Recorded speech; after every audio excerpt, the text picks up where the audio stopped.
We're here. Hey, hey, we can't stop smiling, man.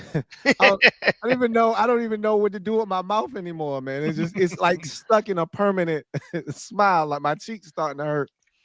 We sat here last week and we said we don't want this thing to end, and we said we'll be back next week talking about championship game football. And we sit before you today as the four kings of this thing, talking Commanders football, talking about 60 minutes away from going to Nolans. Super Bowl 59, baby. Super Bowl 59. Let it sink in, y'all. Let it sink in. Rico, Rio, Ed, yours truly make up the Commanders Kings, and I must say, this is a lot of fun. This is too much fun. This is a lot of fun. Fellas, how you feeling today? A few days removed from not just an epic win, but an epic beatdown. The destruction of the Detroit Lions in their building. Remember Woodward Sports was talking greasy to you, Rio, last week? Oh my gosh, they were, and I spelled out word for word, bar for bar, why they were wrong and why their quarterback wasn't special. And then the chickens came to roost at Ford Field. It was a sight to behold. And you know what's wild about Saturday night was we could have scored 50 if we wanted to. Oh, yeah. We settled for a field goal that was missed because we were simply just trying to burn clock and force them to use their timeouts. If there wasn't a snafu on the first fourth down where Brian Robinson didn't understand the play call, and if we weren't trying to run out the clock there at the end, we could have scored 50. Yep, and despite that first drive of the game, we just had a breakdown. We had a breakdown between a couple of the players. Jayden was taking that to the crib if Mariota was able to toss it to him. Yeah, that was a pitch. So that's and B-Rob was probably supposed to be his lead blocker out there. B-Rob thought we was tush pushing. Yeah, that's exactly what he thought. So, I mean, I hate that we burned through that one because that could have been cute down the road. But at the end of the day, man, the offense was unstoppable. But we'll get to the offense because I'm gonna offer up an apology first, but I told everybody that we needed written apologies signed by your legal guardian, or you had to sing Anita Baker, "I apologize" to B-Rob. Ed and Rio, y'all I need to see written apologies. In your written apology, Rio, it needs to state that his name is once again B-Rob. He's B-Rob again. He's earned his pseudonym back. I'm gonna apologize because I didn't think we'd ever see that run game again. I thought it was gone. I never thought that was coming back the remainder of this season. And to see that, this is what makes us so dangerous moving forward, is if that run game, because you can run on the Eagles. We'll get to that a little bit later on. But if that run game returns, we're unstoppable. Yeah. Hey, Ed, 313 send you your money or nah? Nah, not yet, man. That laugh said it all. That boy was talking cash money shit in every single Commanders live stream for hours last week. We got him on the milk carton right now. Yeah. Oh, look, man, it's a lot of those. All the people that. How many times do we have to do this year? Right? How many times do we have to do this? And Philly radio have already started. Yeah. I said it's a new dummy every week. And I said, Seth Joyner, thanks for being our dummy this week. Really appreciate it. Snowball's chance in hell to beat the Eagles this weekend. We got more bulletin board fodder for the team to look at this week.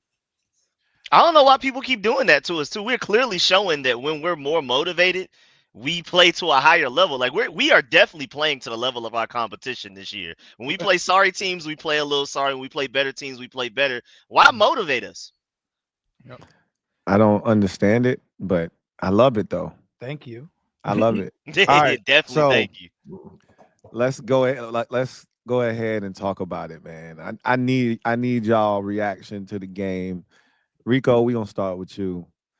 Give me your reaction to this game and your emotions, and um, I think Rio and mine are documented.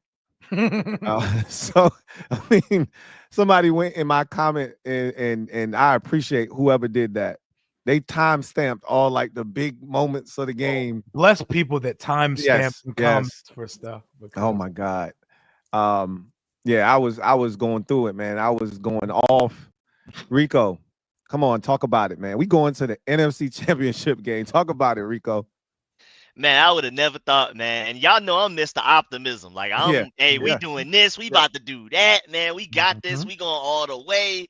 You know what I'm saying? But even then, like, I didn't expect it to be this. I mean, Jayden Daniels, I mean, we're having people, ESPN, NFL Network debating, is he the best player in the entire playoffs, regardless of team right now?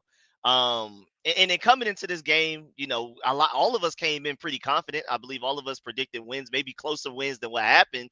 But we were like, don't sleep on us. You know, a lot of people, of course, doubting us, especially on the Detroit side. But really, the national media, everybody's thinking, it's been a fun ride, Washington. This is a great season, no matter what happens. Nah, like the whole attitude of this whole team, the whole mantra is why not us? And it doesn't matter who we're playing, where we play them, we're going to give them our best shot. And you could just, some things you can tell, like Cliff Kingsbury, for example, you could tell he was kind of keeping some things hidden away until the right moments. Like you could tell towards the end of or especially the middle of the regular season, where he was just we were just going through the motions. Now, when we needed the most, he's starting to dig deeper into his bag. Jayden Daniels is giving a little bit more. Everybody's giving a little bit more on their ends. But man, I mean, what a great game. I feel like we've had at least two of the four best games to watch this entire playoff so far. Our game against the Bucks and our game against the Lions. But going into the game, I mean, we came out, you know, relatively on fire the first possession. Then we got stopped, and then, like we were talking about with the fourth down play where Brian Robinson didn't know what was going on. I mean, that drive looked like it was headed to at least some sort of points. Every drive of the night did. Yeah, That's the literally. crazy part. Only punted once. Like, Right. I mean, that's insane. And you know, last time against the Buccaneers, we said like we never punted, but I think we failed like 2 or 3 fourth downs. This time we failed 1 fourth down, 1 punt. The rest of them were scoring drives. And like of course the Detroit Lions came back and scored immediately. I think the main theme to take away from this game is that no matter what the Detroit Lions did, we never let it like throw us off our game. We never let them hold on to momentum for too long. Anytime they had a big response or a big play, we would come right back with ours. And I feel like that was huge to keep the crowd out of the game and things like that. So as soon as I mean, that Sam Laporta one-handed catch, I'm pretty sure a lot of people, maybe not us as Commanders fans, because we believe in Jayden Daniels, but I feel like a lot of people were looking at us like, oh, that's it. That's one of those ones. I mean, Jonathan Allen, Jared Goff is literally halfway falling to the ground as he throws that ball. And it's like one of them, you know, a game of inches, you know, split second type of moments that could be a backbreaker to most teams if you don't have the right spirit. And I feel like that's why not only did we bring in Dan Quinn as a head coach that's been there, done that, Ken Norton Jr. linebacker coach. I mean, from top to bottom, Anthony Lynn as our run game coordinator, you know, getting head coaching considerations. Then Bobby Wagner, Zach Ertz, all of these guys that have been to one Super Bowls. I mean, Andrew Wiley and Nick Allegretti, they may not have been the strongest contributors, but all of these guys have been there, done that. They've seen what a full 20-week season feels like, what it looks like, how you constantly stay motivated, self-motivated, whatever it takes. And I feel like that's played a large role in the why no matter what the momentum is for the other team, we can swing it back. And I feel like that was a big part of this game. We did not let the Lions scoring, going on a big play. I mean, when we thought, you know, Jared Goff may be out, and then Teddy Bridgewater comes out there, and then they score on that trick play right there. Yeah. It's like, man, that was our chance to put the game away, and y'all let them score that. Some teams probably feel down on themselves, like, man, like we had our chance and it's gone. But nah, this team was like, we're just gonna go right back. I believe after that was the Terry McLaurin screenplay. How many times have we seen Terry McLaurin shoestring tackle within the 10-yard line? Yeah. He finally broke that one through. And that play is a prime example why Jahan Dotson is not on this team. Because Laminate Kids handled his block, and De'Ami Brown handled his block, and then Terry McLaurin did that all play of the design rest. was so beautiful because we had them boys so split out so wide they could touch the out of bounds line. Yeah. Yep. We wanted to create that opportunity. That's how that Eck run happened. That big Eck run happened. We had them split so far outside that it created a light box, and it was just the safety back there. And he had Kirby Joseph. He had that man turned around so bad. That man was running the goddamn Saginaw. I mean, the shit was crazy, bro. I mean, let me ask y'all this. Biggest play of the game is what? The Dorrance Armstrong. Oh my God. Without question. Yeah, Dorrance Armstrong for sure. Because that if that doesn't happen, they're going up 14-3. 14. And now you in their stadium, that might have got spooky. Yeah. Without question. And I love that y'all ain't even hesitate. That's without question the biggest play of the game. Because we are all ball knowers and we know this damn football team. All his life, man. We just did that one turnover. That was the one. And that it just started an avalanche. Were you sorry, I didn't mean to cut you. Were you done, Rico? You good? I mean, we're going to talk about everything, I'm sure, just bouncing off of everybody else talking. But, I mean, my main thing, no matter how big of a lead we had at any point, I was like, please finish. I've seen this before. Maybe not in a divisional round game, but I've seen us up big on opponents that nobody expected us to beat. And then we just find a way to throw it away. We start making mistakes. We start allowing things on defense that shouldn't go around. And I know speaking of defense, I know we're going to talk about it, but that boy, Mike Sanders, still, I mean, shouts out to Jeremy Chin for getting his, it was kind of like a garbage time interception. Still shouts out to him, but Sanders still, the first interception on an island with Jamison Williams, no safety help, completely perfect trail technique, amazing stuff there to not allow them to get any points before halftime. The Quan Martin pick six was big because, I mean, now granted, I believe our offense would have scored anyway, but to return it for a touchdown, to allow our offense, after being on the field for so long, get them a little bit of rest and things like that. I felt like that was huge. Our defense stepped up big time. I mean, we were wet toilet paper against the run, which is, I still don't understand why Ben Johnson overthought it and stopped giving Jahmyr Gibbs the ball as much as possible. He gets cute, man. Yeah. Gibbs, I mean, even that 3rd and 1, right? Why isn't he getting the ball? Why do they take him off the field so much? He's so good. What did I tell you about Montgomery being back? I said that's a blessing, bro. That's a take blessing. Away carries from Jahmyr, yeah. That helped a lot. They came out off the rip with Montgomery. I'm like, what are y'all doing? I was like, hallelujah. Real quick too. 3-0. They blessed us. Yeah. They blessed us, man. So, oh my God, man, I thank goodness for the defense because we never stopped Jahmyr Gibbs, and that's another reason I'm we're gonna get into the Eagles game. I'm super confident going into that game because we've shown that we can not stop a star running back and still win the game convincingly like we just did. We never stopped Jahmyr Gibbs, but our offense was so great, so potent, and our defense made the plays they needed to. I mean, we've had moments this year where interceptions have hit our hand and we just didn't catch them. Especially Frankie Louie. Whole bunch. Yeah, we had game-changing plays right there. This time, they caught all of them. Every single interception that there was to be had, they caught them, and that was a big turning point in the game, man. That Quan Martin interception was where we was like, okay, this is for real. This is our time type of thing. Let's take over this game. Hell yeah. That put us up double figures, and you were like, yo. Floodgates. We doing this. Yeah. We doing this. Armstrong was okay, wait a minute. We still got it. We're still in this. We Quan Martin was like, this is us. Right. It's our time. Right. Yep. Hell yeah, Rico. Hell yeah. That's exactly the emotion that I think most of us were feeling at that time. Yeah, I'm good. Y'all go ahead because I know we're going to get into everything else. Let's do it. Ed. Oh, man. I mean, 33 years. I mean, we deserve this, guys. We deserve it. It's insane. A rookie quarterback doing that. And like you guys brought up the podcast too, man. Shout out to Rio for standing on business on that podcast where he said, you're a rookie quarterback. You're third worst defense. You think you're going to stop that 60 minutes? I was like, bruh.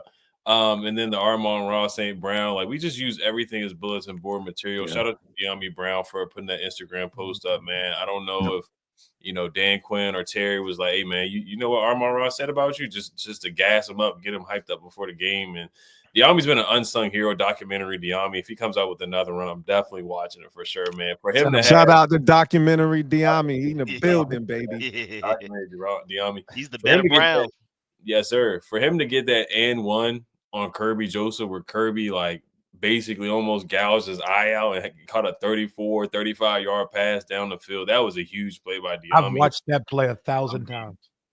Yeah, The and throw itself made that no throw sense. is Made nuts. no sense. So Nuts. he flicks his wrist like VTech Vic.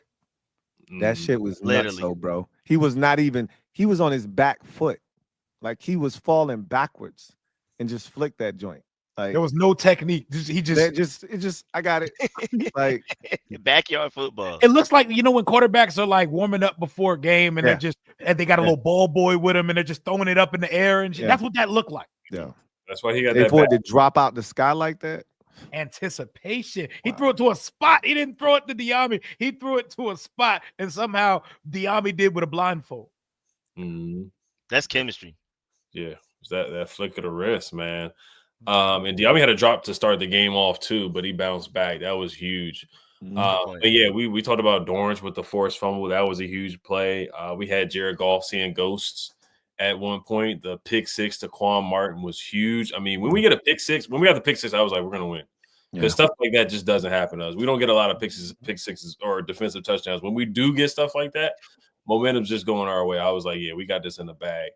The pick by Mikey to end the half.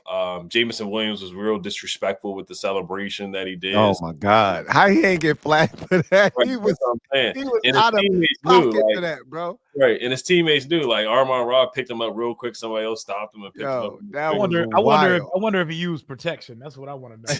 that was nasty, bro. That's even worse on Ben Johnson's part too, because Jameson Williams, we've seen with the gambling. We saw with that decision to do that celebration, he's one of the worst decision makers in the NFL. Why would you make him quarterback in a pivotal moment? Fourth quarter of a game with your season on the line. You see that sinister ass slow motion smile he had after that play? Yeah. Bro, worst decision maker in football, bro. On and off the field. And you trust him with your season? Insane. Yeah, and the basketball guys comment and the whole news that, you know, Rio's channel, Lake Lewis, broke out about him wanting Sam Howell. So it was a full circle moment to get our get back on Ben Johnson. Ben Johnson was really thinking about the next job, honestly. I mean, literally in 24 to 48 hours, he signed a deal with the Bears, and he had his defensive coordinator and Dennis Allen already lined up. So his mind was somewhere else. This guy was doing trick plays, trying to get cute passes with Jameson Williams and whatnot. We deserve to win this game. We clearly outcoached them. And yes, I get it. They had a bunch of injuries, like Brian Branch cramped up twice, and we took advantage of it. It is what it is. They just couldn't stop us. They couldn't guard us. Eckler had some big catches. B-Rob, like you guys brought up, man. I was out on B-Rob, man. I was ready for Rodriguez to play. Honestly, I was like, if anybody should be inactive, we might have to switch it around. But B-Rob stepped up, man. 2 tutties, 15 carries, 77 yards. I mean, he had a day, and I think, like Lou brought up, I think there's an opportunity to run the ball against the Eagles. Like, I don't think their run defense it's tough, but it's not as tough as it was a couple weeks ago, as they struggled in the first 2 games of the season. But man, like to go in there in their house, take over their house again, hearing MVP chants again and defense chants and Terry chants in Detroit in a hostile environment like that is just insane to see. We deserve everything we're getting. This is a rookie quarterback who's doing this. This is something we've never seen before, an NFC Championship at this level where you're not relying on your defense like Brock Purdy and weapons. You're not relying on your defense like Joe Flacco did it many, many years ago. Ben Roethlisberger relied on that Steelers defense. Like, this guy is doing it with the supporting cast that he's got. And the defense is stepping up. Like, I'm giving their credit. They're forcing turnovers. They're giving up yards, but they're forcing turnovers. Takeaways are a huge part of our defense now. And that's what we're starting to do. We're starting to fall on the fumble, force a fumble, get the interception, catch the interception. We're making plays. Marshawn Lattimore was calling him out a little bit. He bounced back, didn't give up any catches. That was huge. We called out John Allen. John Allen had one of his better games. Man, I ain't seen him play that well since 2020, bro. Yeah, just to let y'all know, 6 pressures, 4 hurries, 2 quarterback hits, and a tackle for loss. Yeah, we had guys step up that we haven't seen step up in a couple weeks, man. So it's just a full team effort. Jeremy Chin getting the pick. I know Tom Brady shouted out Noah I. He shouted out Noah I. So, I mean, it's everybody believes in each other right now. Everybody's confidence is on 10. Everybody's game sliders is up right now. Everybody is just 100% confidence right now. So, I mean, we are literally 60 minutes away from a Super Bowl right now. Say it again. Say it with your chest, Ed. Say it again, Ed. No, I was hyped, man. Everybody was hyped. I got in the car, man. I was on the watch party. I just started yelling. That's not, I mean, I was hyped, man. I'm still hyped. I couldn't sleep that Saturday night. Perfect game, man. Perfect game. Zach Ertz got a touchdown too. Shout out to New York Zach too. I know we'll probably talk about Cosme a little bit later, but I think we'll still be fine. Of course, it's a blow, but next man up, and I wish a speedy recovery for Sam Cosme. So they did it for Sam Cosme too, man. So man, do it for Cosme. That's right. Cosme. It's even more motivation now, more fuel to the fire now. Yes, I was not expecting to see that many Commanders fans in Detroit. It was a lot of fans there, and I think people forget. I know I'm guilty of this. I can't speak for anybody else, but you forget just how rabid this fan base once was. Yep. We were the gold standard once upon a time. We have fans everywhere, and they willing to travel, but we were once called a sleeping giant. Yep. Because of how bad we had been and how much this community cares about this team. And you're seeing it, bro. Like I don't want to say we took over Tampa Stadium, but we was loud in Tampa. No, we took over Tampa Stadium. Yo, we were loud in Tampa. Now, it was just loud in general in Detroit. But to see how many fans that were there after the fact, when they were taking that victory lap and I was like, whoa, it's a lot of fans, bro. This is crazy. I think we might be deep in Philly too. Yeah, I think so. I wouldn't be shocked. The bus going up there already. Yeah, I won't be shocked if we deep in Philly as well. Rio, talk me through it, man. Oh man, these Detroit Lions fans, man. Detroit Lions fans, the Detroit Lions media. We had a couple people that were trolling every last thing we said, streamed, and uploaded last week. And my main thing was to never take away from what the Lions were, which was the best team in the NFL this year, the best offense, the best version of this team that they have ever seen. My whole idea was this: y'all have never been to the Super Bowl before. Y'all need to pump your brakes as a fan base. At least Philly can say they did it a couple years ago, and they went back a couple years ago. Y'all last year were us right now. Right. You just arrived to this point. So stop talking to us like we're some Make-A-Wish team talking about this atmosphere that Jayden's not going to be ready for. Fam, y'all just hosted your first home playoff game at Ford Field ever last year. Right. That stadium opened up for a playoff game for the first time. So prior to last year, I don't know what they were doing at that stadium in January, but it had never opened up. Concerts, festivals, basketball, other things, They've done everything but play playoff football there. So I was like, why are y'all talking to us like that? Like, we've been down for a minute, but we've both been in poverty for a very long time. The only difference is in between your poverty, you got some stays at a hotel. You got some Matt Stafford. You got some Megatron, stuff like that. And you wasted both of their careers. You wasted the career of Barry Sanders. You wasted the career of Calvin Johnson, and your best quarterback in your franchise history wins immediately after he leaves your shit city. So talk to us a little bit nicer. And then the rookies never played in an atmosphere like that. He went to LSU. Do y'all not do your homework? For the probably fifth time this season, I realized I was talking to people who haven't watched us play. Right. Like you got to realize that. Yep. Like they didn't even watch the cut-ups. They didn't watch the NFL cut-ups, no film cut-ups, no QB school, nothing, because their rhetoric sounded like, oh, y'all don't know what we're capable of. Like they made it seem like I was like, y'all know we're a top 4 offense in the NFL. And there were once upon a time we were right behind y'all at number 2. For a good part of it, we were 7-2. We were the number 2 or 1 offense in the league. Right. We were right there with them. We can score too. And I love that the game plan consisted of just us being ourselves. We didn't have to do anything dramatically different. We just kept playing our game, and we survived all the potential Washington moments of the day. You know, we get the and ball. speaking of that too, we beat them at their game, going for it on fourth down, protecting Yeah. the quarterback, getting opportunity turnovers. Literally beat them at what they do I best. think that That's right. we can call that Washington's game now. I think Detroit introduced the idea of going forward on fourth all the time, and Washington took it, ran with it, and no one does it better than us. Perfected it. 20 for 23 in the regular season, 3 for 5 versus the Tampa Bay Buccaneers, and we get right back to the shits.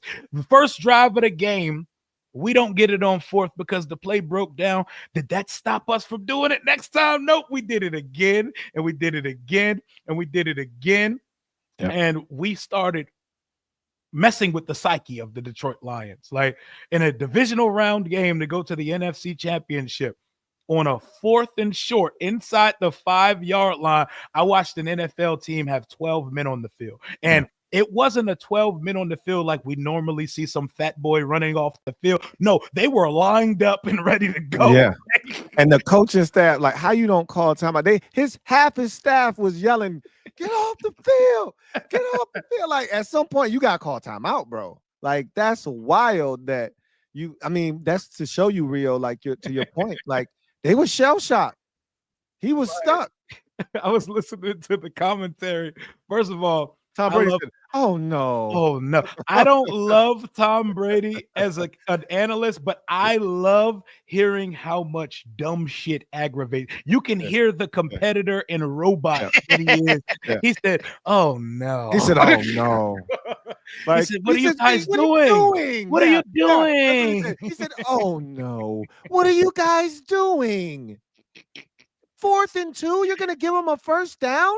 You could tell the perfectionist quarterbacks, you could just hear it coming out of them. Like Tom Brady is the type of guy that would stomp on the sideline, cuss out coaches, teammates. You hear that energy coming through. And we completely knocked this team off their rocker. I think they thought they bought into the idea that we were the chumpest team remaining in the playoffs because they thought that every time they hit us with a punch that we weren't going to punch back. That's right. After Gibbs is gashing us, after the Laporta touchdown, and after the Jameson Williams reverse, I guess they didn't realize that we already had put our track shoes on like, all right, bet.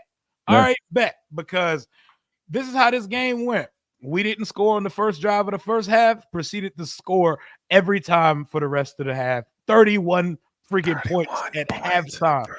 31 points in one half of football. We haven't seen 28 points in the second quarter. Yeah, it was that second quarter. We was moving like the 87 Redskins in the Super Bowl, man. We was moving like Doug Williams and them versus the Broncos. We went crazy in the second quarter. Man, we was moving like crack in the 80s, bro. Oh my God. Like when I went back and watched the game, I was like, damn, didn't we score 31 in the first half? Because there's a certain point in the second quarter, it's like 11 minutes left.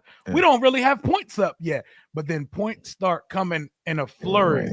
And the pick six, Quan Martin, that play was so beautiful because I was so hyped that he caught it on their side of the field. I didn't realize he was still going. Like I had to lock back. Oh my God, to the 5 touchdown. I missed him rumbling and stumbling. I said, "Oh, Quan." I was on it. I was hitting the Quan while he was scoring.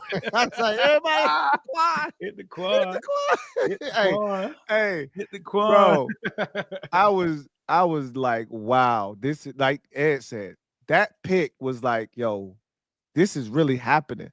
I looked at the camera, I said, y'all, we up 24-14 in the NFC divisional round on the road. Like it hit you right there. Like, hey, we finna beat these chumps. Yeah. Also, incredible. I want to make sure Noah Benogany gets a lot of credit for that interception too, because he played his zone underneath so well. I believe that's why Jared Goff had to overthrow the ball, which led to Quan Martin getting the pick and right place, right time. And he totally ignored the fact that Sam Laporta was wide open in the flat. Right there in front of him. And we had already been in this boy's head. And first of all, for a team that don't know how to catch interceptions, we know how to block for the guy who catches one when it's time to return it. Because we ready when it happens. Boys. Man. Oh, Frankie Louvu lays out Jared Goff, and that won't no dirty hit neither. Yeah, we're gonna go right into that because Eagles fans and Lions fans have been crying. Frankie Louvu is an ethical football player who's played like 1,200 snaps this year, and y'all are crying about 2 plays where he was not only not flagged, he was not fined, because if you do something, the NFL in New York, they're gonna send you a video and say, we're gonna fine you 10, 15, 20,000 for it. He was not fined or flagged for neither of these hits. Y'all are creating an identity like that's weak too. First of all, oh my God, it's a dirty football play. That is not Vontaze Burfict. That is Frankie Louvu. He's a dog. Y'all want him off the football field because he's a threat. I mean, coming from the fan base that would prided themselves off of Brian Dawkins. And you know what's wild is both of those fan bases talked about hurting Jayden. Yep. Prior to the game. Yep. Both of them. Yep. I said God don't like ugly. It don't. And the football God sure don't like ugly. And it's just amazing now. It was funny because he's like, hey, if he wants to run it, we're gonna hit him. And if we gotta get a 15-yard penalty to send a message and send him in the blue tent, then that's what we'll do. And then that's the same clown tweeting out, that's a dirty hit. Yeah. Really, guy? Really? I know that ain't who I think that is. You know, like, come on, bro. Oh my God! Try to do it off the read option. They called it too. I like that they called it. They better. Kirby Josephs pushed my man 3 yards out of bounds. Almost hit that little camera thing that goes up. That little black contraption. Yeah. Man, I was like, look, man. I was glad Nick Allegretti came over there and got in his face. Like, hey, what the hell wrong with you, man? About to run him the fade. What, he was about to run him the fade. Yeah, he's finna catch the fade for sure. There's nothing dirty about Frankie Louvu, and then to cap off the first half, Mikey Sanders still made one of the most cornerbacky plays I've seen from a cornerback here in DC, going back to what? Maybe Prime D Hall, Champ Bailey. That was a D Hall play. Yeah, that was very D Hall-esque because he gets beat because who's running step for step with Jamison Williams in the first place, but it's a bait type situation. It was very bait-like. The recovery speed, the flipping of the hips, turns his body, undercuts. Former receiver. You saw it. Yep, you saw it all in what he looked like. He ran a post pattern on that play. Catches it.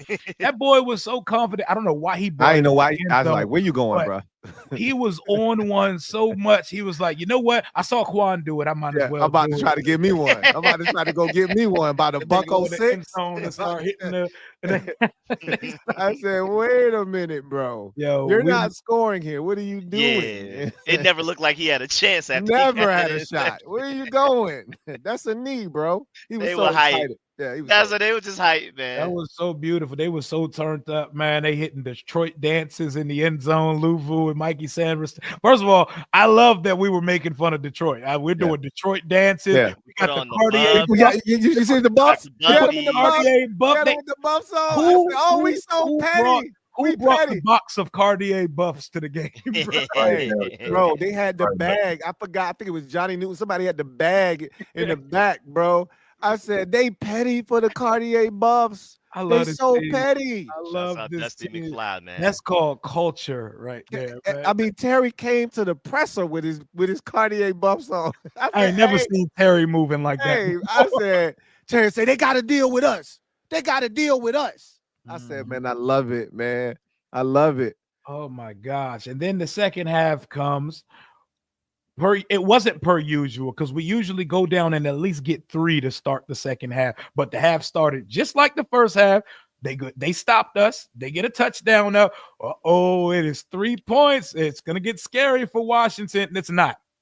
Because we're going to go right down the field and score. We're going to score it or be in scoring position every time we touch it until the game finishes.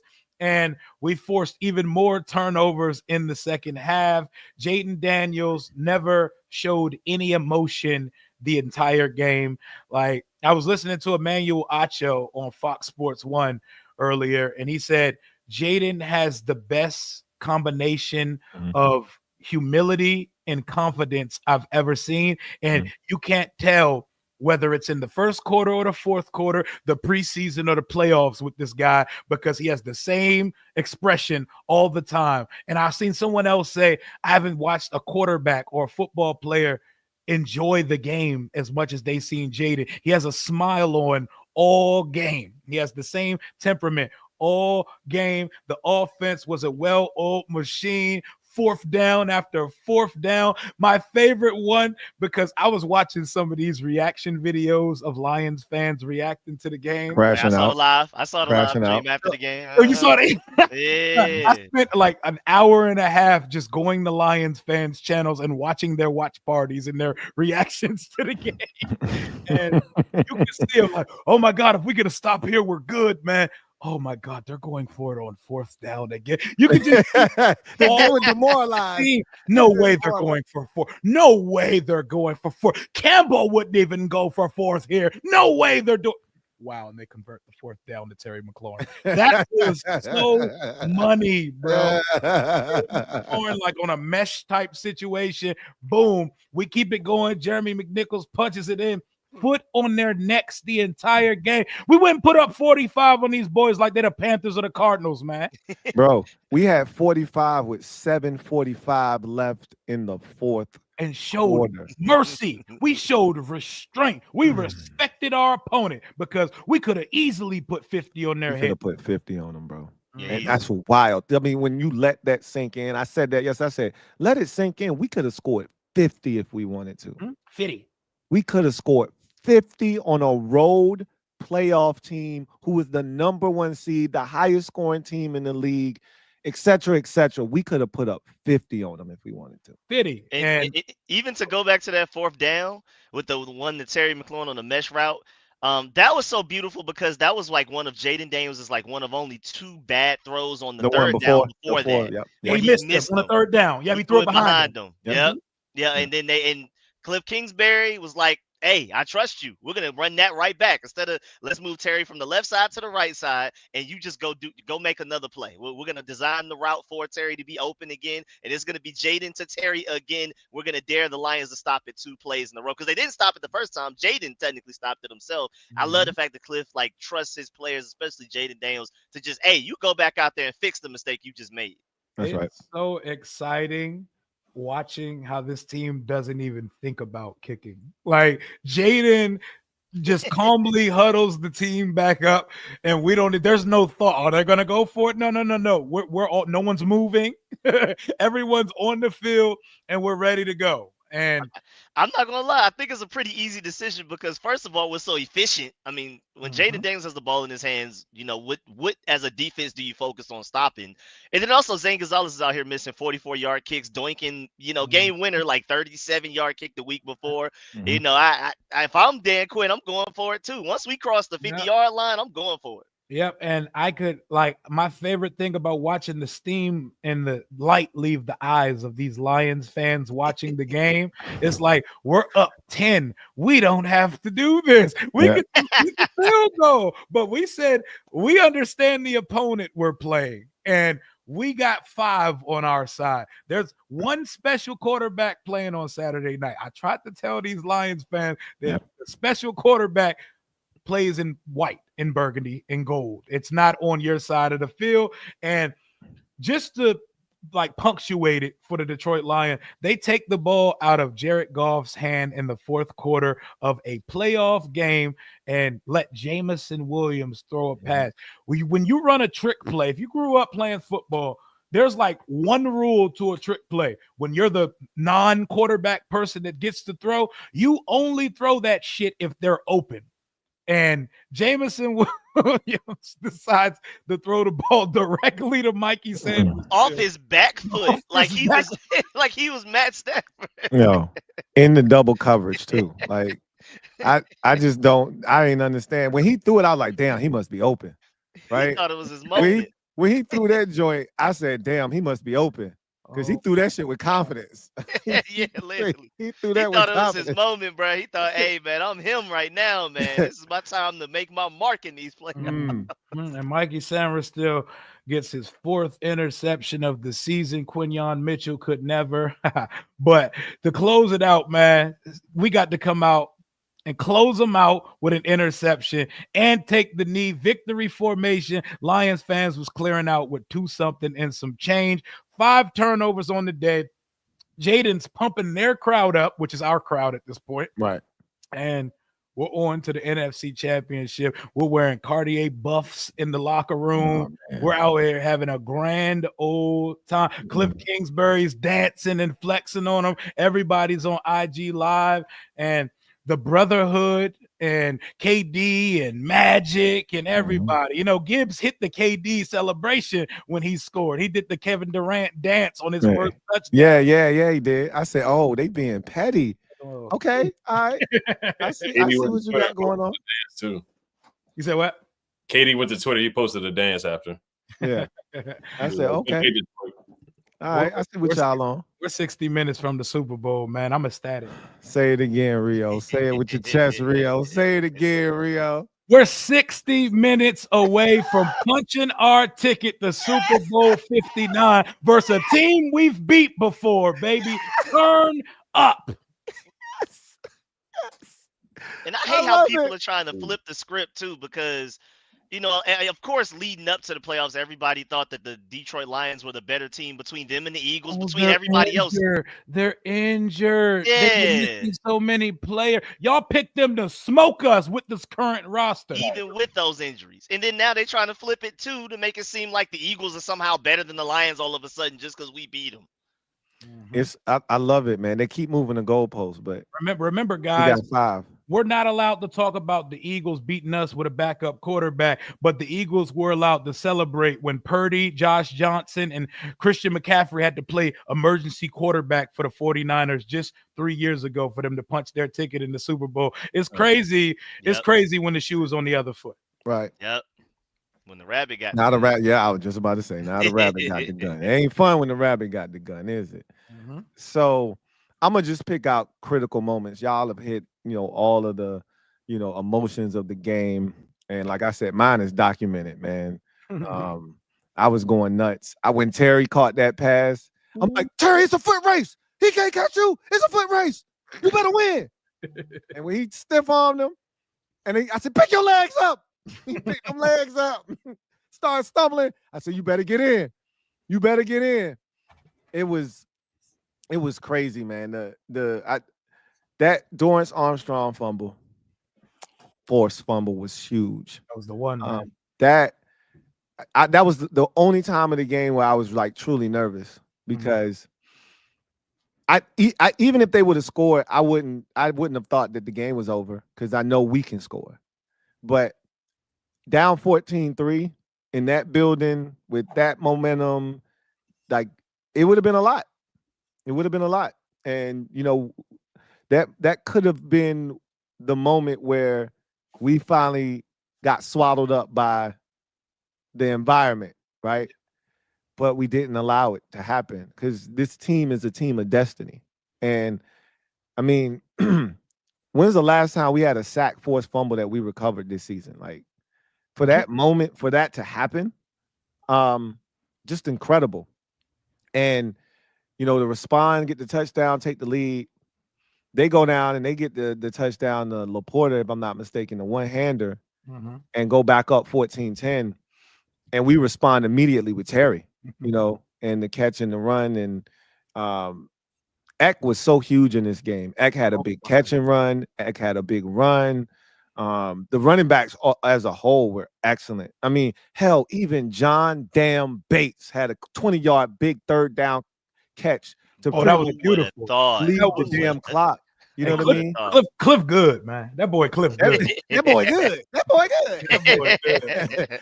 I mean, everybody contributed in this game in some way, shape, or form.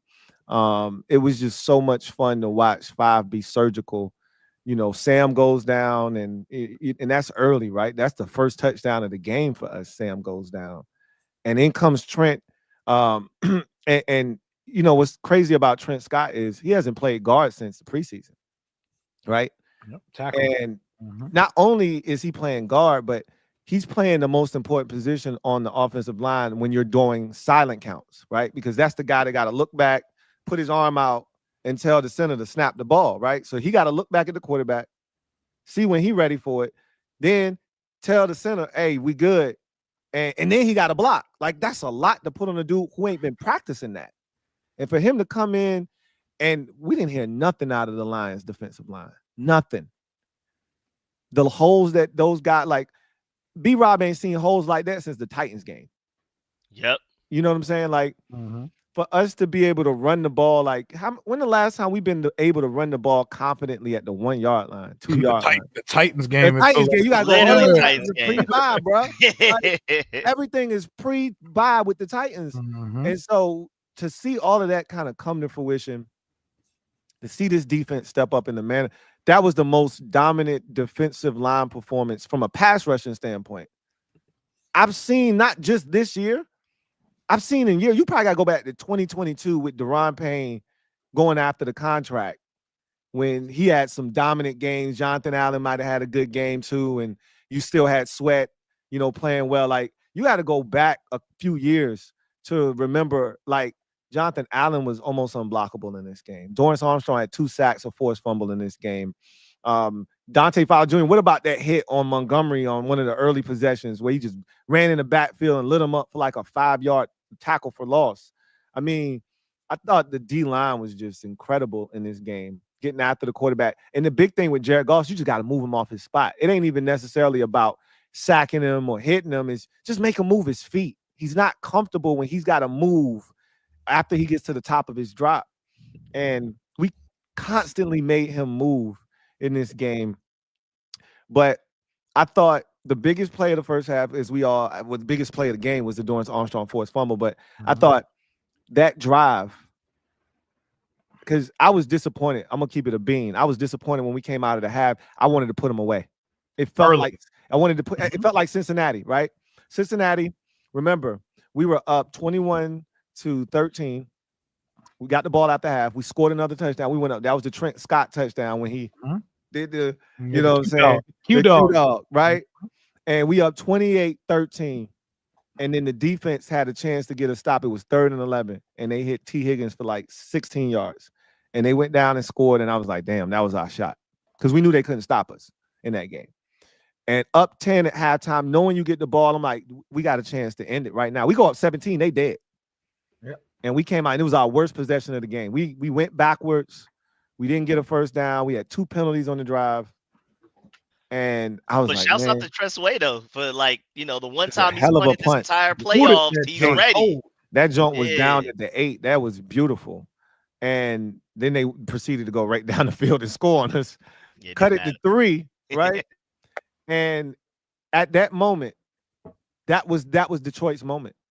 Sure was. The crowd was back into it. Was that the free 7 points? Was that the free 7 points off the refs calling that phantom call on Dante Fowler? Yep. Yeah, that was terrible. Yep. That drive was supposed to be over. And they ended up scoring a touchdown and cut it to 3. The crowd is back into it. This is the moment that if this was the same old Commanders, we fold. We fold. Pressure's great. You know what we did? 17 plays, 70 yards, 8 minutes, touchdown. And that is who we are right there. Right there. Nobody does that better than us this year. Nobody does that better than us. They may be more explosive. Yeah, they may be more explosive, you know, being able to get more, you know, bigger chunk yards, but nobody can just methodically put together 15+ yard drives and score touchdowns. And that's how you steal time of possession from a great offense, bro. Neither team we've played in the playoffs have had the ball for over 26 minutes. That's by design. That's right. Yep.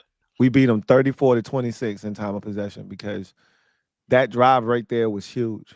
And it spanned the end of the third into the fourth quarter, right? And we didn't score in the third quarter. It was the only quarter we didn't score in, right? Didn't score a single point in the third quarter because that drive ate up so much of the clock and bled into the fourth quarter. And then here's the thing that's been so beautiful with this team Remember when the fourth quarter was a problem for us? Remember that? Remember when we were the worst fourth quarter team point differential wise in the NFL? We were getting dominated in fourth quarters. The thing that would save us is we were so good in the first three quarters.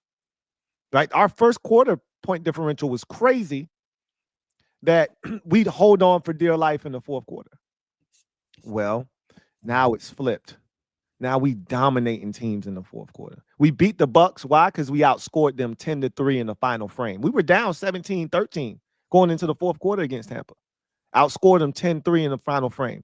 The Lions thought they were going to come back in the game. We didn't score in the third quarter. Outscored them 14-3 in the final frame and put them to sleep. I was so upset at Zane Gonzalez because the game should have been over, right? Make that field goal. We up 17. It ain't enough time for them to possess the ball 3 times. Because, I still got PTSD, even though I know this team is not going to allow. Because tell me y'all won't nervous on the onside kick. Oh my God. And then it almost worked perfectly, too. Shouts out Zach Ertz, man. Hey, Zach, thank you, Ertz. That's a hell of a boy. He was running in slow motion with cement in his boots, though. Golly, I was like, bro, go get the ball, man.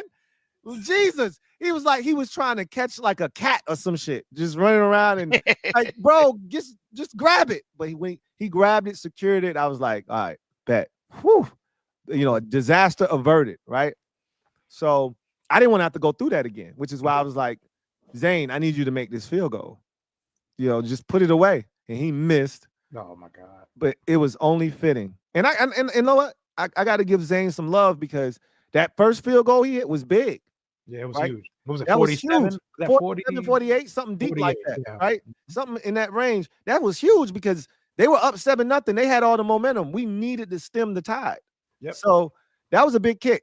But Chin getting that pick was so like poetic justice. It was the perfect ending to what was a, excellent performance by the defense, despite getting gashed, like you guys said.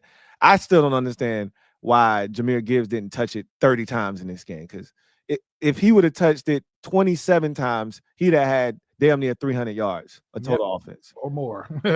We could not stop this man. And for whatever reason, they went away from him. And I appreciate that. But what a performance. Big plays galore by this team, by the defense, by the offense. And you can't say enough about this group, man. This season has been incredible, and it's just the beginning. We just getting started, but you can't take these type of opportunities for granted. Nope. I'm pretty sure Dan Marino thought after his second season when he went to the Super Bowl, he was going to be back a bunch more times. Nope. He ain't never make it back again. So that window closed. Yep, that window closed real fast in this league. Yeah, so you can't just assume, oh shit, this the first of many years to come. Which that's my mindset. But you can't take this for granted. Like we got to maximize this. We here, so we got to take full advantage of it while we here. And I just love this team's mindset because even though they having fun, they enjoying it, they know the job ain't finished. They know it's still more work to be done. And you know what DQ learned in Atlanta? And I heard it in the press conference. I was proud of him. He said, we weren't going to take our foot off the gas pedal. He said, I told the guys, we got to play like we're trailing while we're winning because that's what used to get them in Atlanta. They would get tight when they would be up and they would start trying to play not to lose instead of playing and just continue to, put that foot on their neck. And that's what we did in this game. And that's what kept us. Even, he could have got tight and said, you know what? Let's kick the field goal. Nah, we're going for the jugular vein, bro. Yep. We're going for the jugular. Killer. So I loved it. Killer instinct. Mm-hmm. We got a cold-blooded assassin at quarterback. We do. And I am going out on a limb, not going out on a limb, actually. Who's playing better than him in the postseason right now? He's the best quarterback by far, and him and Saquon are the best players in the NFL playoffs in 2024. Have I lied? Nope. No lies detected. No lies detected. You're completely right. Jaden's leading in like a bunch of statistical categories out of all of the quarterbacks that's played in the playoffs, all of the quarterbacks that are still currently left in the playoffs. That's including Pat Mahomes, Josh Allen, all of these guys, man. And I also just love the fact that like, and people are trying to discredit him right now, but how he's doing it, like, because compared to other rookie quarterbacks that have made a conference championship, you have Brock Purdy, #1 defense, That's right. Mark Sanchez, #3 defense, Joe Flacco, #3, Ben Roethlisberger, #1, Sean King, #3. Basically, all that they had to do was just manage the game. Don't lose us the game. Just go out there and not lose us the game. Let the defense carry. Let the run game carry. Just don't throw interceptions. Don't turn the ball over. Don't make bad decisions. They were In all the same, passengers. Yeah. yep, literally passages. Meanwhile, Jayden Daniels scoring defense-wise has the 28th ranked. The lowest out of anybody I just gave you is 3rd. Jayden Daniels is his 28th. So, I mean, when people say he's not carrying the team or at the very least elevating it to ridiculous heights, I don't know where they're trying to find that evidence from. I need a stat. I need anything to prove it because he's also like running the offense. The trust on 4th downs, usually he's the one with the ball in his hands. Like he's all of the moments. He's the one making the big throws. He's the one making the reads. Of course, Cliff Kingsbury throws in maybe some one read plays every now and then where this is designed for this guy pre-snap. Most of the time, it's Jayden Daniels doing it himself. Stay there, Rico. Stay there, because I just took the knife out of our back from a backstabber named Alex Smith. Talk about it, man. Man. So you had Damian Woody on ESPN saying that Jayden Daniels is playing the best out of any quarterback right now. Of course, you had He did like not say he was the best. He did not say Dan he was the best. Orlovsky like took the question wrong and was trying to argue back. Well, if you had to pick one quarterback to win a Super Bowl for you right now, who would you pick? And obviously, of course, people would pick Pat Mahomes because of his history. Damian Woody's point was, who is playing the best in the playoffs right now from these previous games? Not necessarily moving forward, what's happened so far. Obviously, the answer is Jayden Daniels. Alex Smith comes in and says that Pat Mahomes is doing more with less than any other quarterback in the playoffs, including Jayden Daniels. What are we talking Jayden about? Daniels got people out here thinking De'Ami Brown is Jerry Rice and Terry McLaurin is Randy Moss. Clearly, because there's no other way you can view it. It is amazing how the narrative has switched but when the season started, we didn't do enough, right? He don't have enough talent around him. We ain't doing enough. And now all of a sudden we had a faulty offensive line. Remember all the stuff they were saying about Caleb and the Bears and, oh, man, he's got the best situation for a rookie quarterback. Good offensive line. Ever. They were saying a first-round pick ever, right? That crazy receiving, core and skill guys. And the narrative it switched so quickly to, man, Jayden's got a lot more talent around him than Caleb does. He's got a much better offensive line. I'm like, wait a minute. Y'all weren't saying that 4 weeks ago, right? Like, it's amazing how the narrative is switched now to, oh, Jayden's got this incredible supporting staff. No, this is what great players do, right? A rising tide does what? Lift all ships. This man is so incredible that he's taken his team that is inferior, right? Let's call a spade a spade. There's a select few guys that, I mean, we had people telling us that Zach Ertz and Austin Eckler and Bobby Wack, they were all washed, right? Yep. We got the 2018 Pro Bowl team and all this. Right. Bad signings. All washed. And now all of a sudden you got Terry McLaurin, which you do. You got De'Ami Brown. You got Olamide Zaccheaus. Is that LB? Is that you? Is that you, Brunson? Is that you, Lord Brunson? Hey, we call him. He's no longer Lord Brunson. He's now Squire Brunson. So Jester. Yeah, he's a mere jester now, because that shit right there that Rio's talking about, that's comical, right? So when you talk about what our guy is doing, he's elevating. This is what the best of the best do, right? You know what, to put it into perspective, I think the perfect way to wrap it up is that no top 3 pick rookie quarterback has ever made it to a conference championship, which shows that, when you're usually a top 3 pick, you're going to a terrible situation. There is a reason that team has a top 3 pick. Jayden Daniels is the first top 3 rookie quarterback, top 3 pick rookie quarterback to make it to a conference championship, which shows that he's doing a better carrying job than we've ever seen by a rookie quarterback in NFL history. Without question.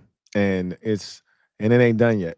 We trying to make history. The goalposts are on a skateboard going down a hill right now. Oh man, each week they're coming up with something new. We got one final thing on the checklist. Our new bulletin board material.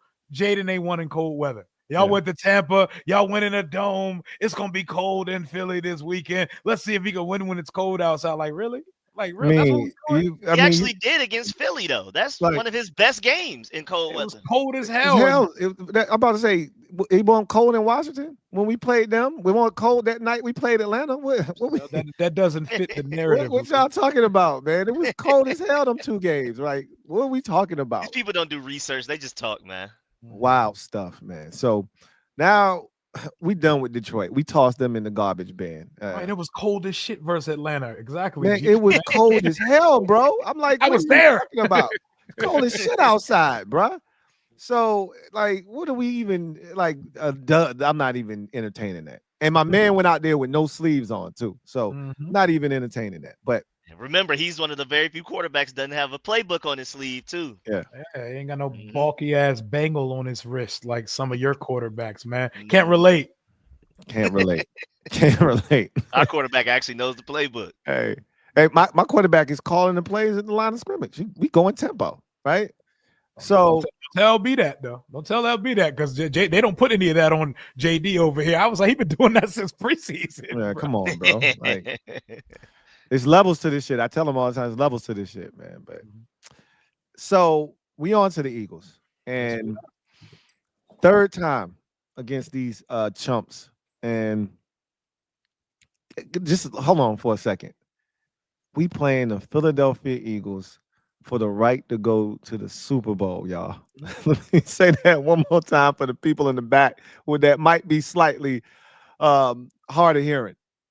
The Washington Commanders are going to the NFC Championship game with a chance to go to the Super Bowl on the line facing the Philadelphia Eagles.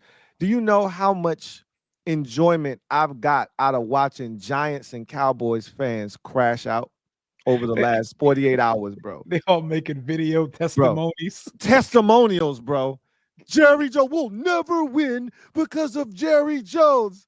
Like, I watched the dude crashing out, and he said he summed it up so perfectly about the state of the Cowboys, but it's just so amazing watching Giants face. Like, I don't know who to root for.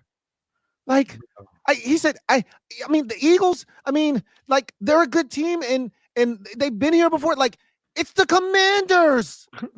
It's the Commanders. And their teams have done heavy lifting in the 2 teams that are in the NFC Championship. Kellen Moore and Saquon Barkley in Philadelphia, Dan Quinn, Dorrance Armstrong, Joe Witt Jr., Dante Fowler, key contributors. Y'all, we all put our hands in on 3. And we all put it together to get us to the NFC Championship.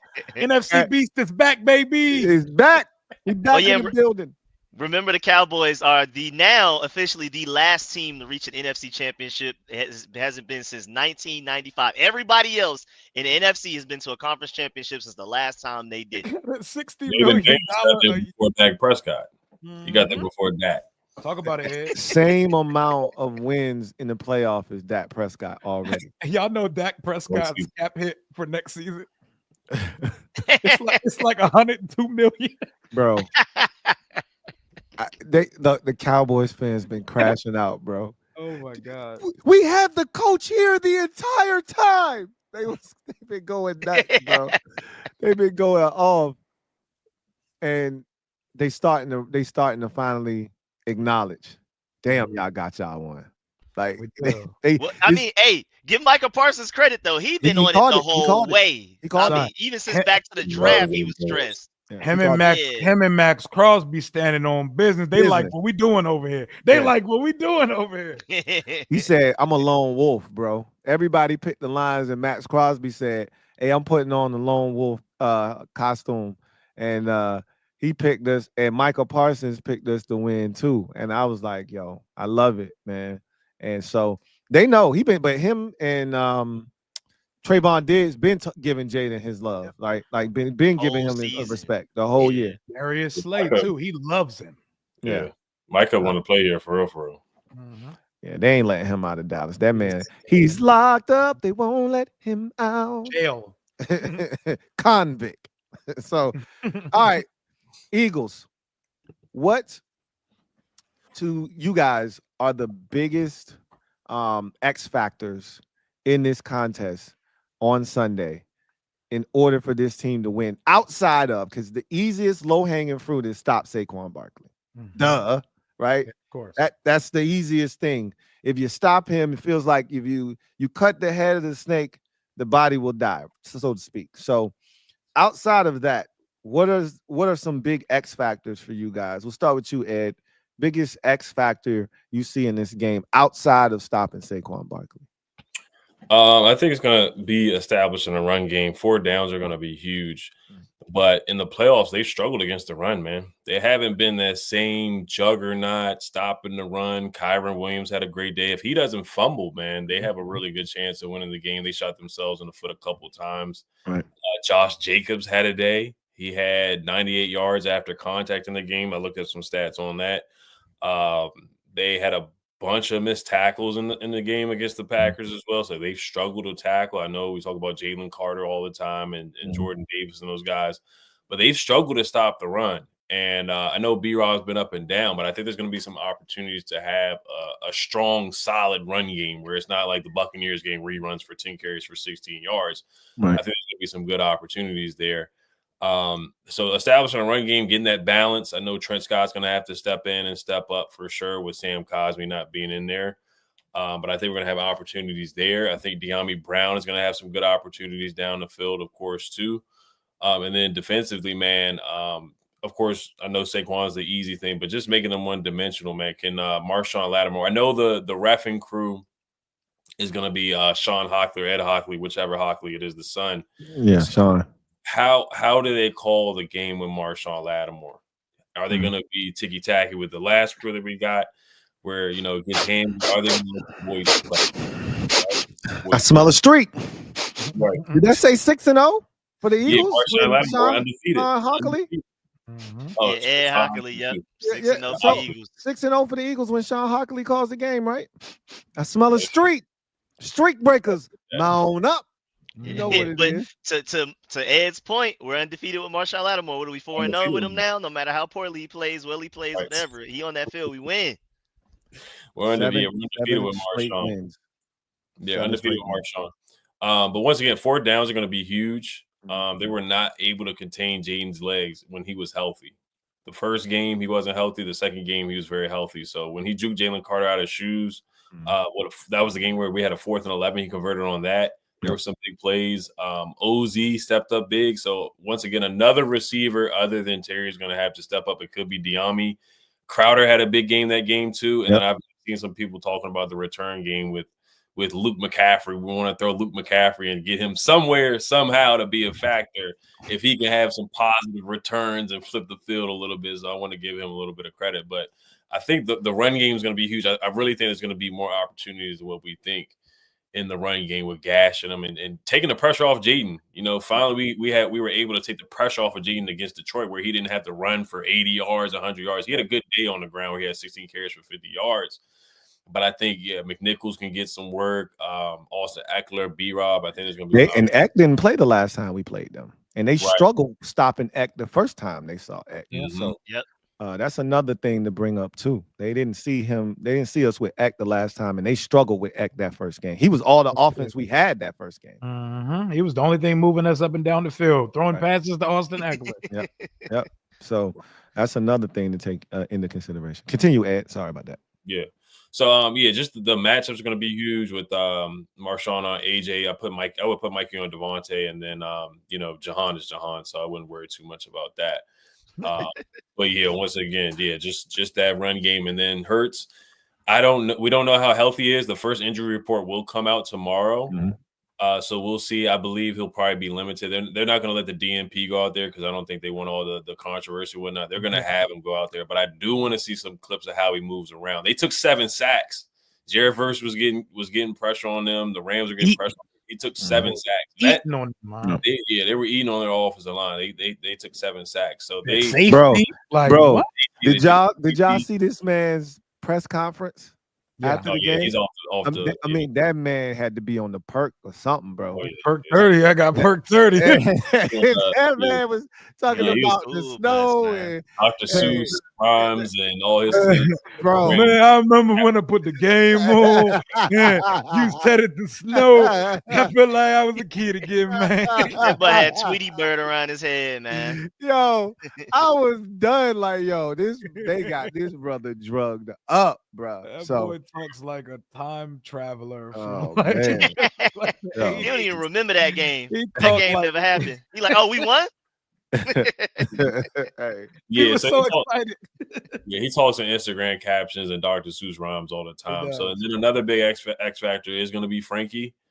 Clearly not a dirty player. He just plays with reckless abandon, and he sees ball and he goes after the ball. He hits the ball. That was a bar. Yeah, he's going to be a big factor in this game, man. Frankie's going to be huge, man. I'm going to say Frankie, go be Frankie. Frankie, do you? Yep. New Eddie O. Yeah, hell yeah, man. That boy just dropped the ball on him real quick. New Eddie O. New shit. DJ Clue. Where'd you find this?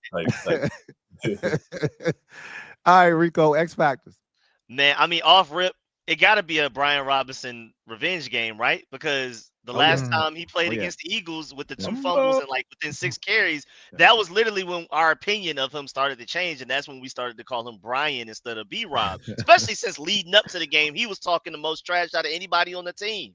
And so I think this is a big time for him to come back and make sure they know, like, I'm not playing with y'all. I think it's time for him to finally have a good game. I feel like the third time's a charm with him.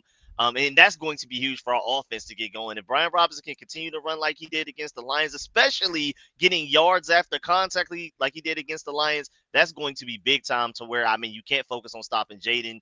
And that's going to make things too easy. I'm going to also immediately go to my Georgia Bulldogs on that Eagle side and tell you their weaknesses. Right now, Jalen Carter is a guy that if you double team him or at least shift the offensive line his way early, you could probably frustrate him into some unnecessary penalties. But other than that, he's a game wrecker. There's no real weaknesses to his game necessarily. For him, it's just mental.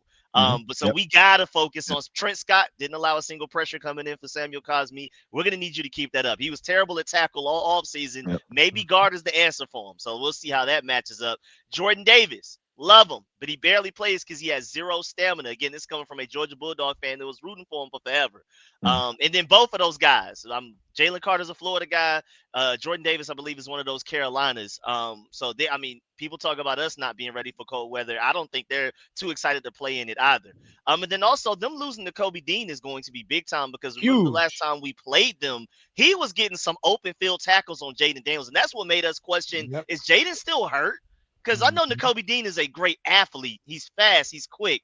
But he shouldn't be getting open field tackles on Jayden Daniels and out in the complete wide open space. So them not having him, is like his tracking speed for Jayden Daniels going to be big time because he was probably their best QB spy option for that's what I said. And then I was told, no, Zach Bond's the more athletic of the two. And I was like, all right.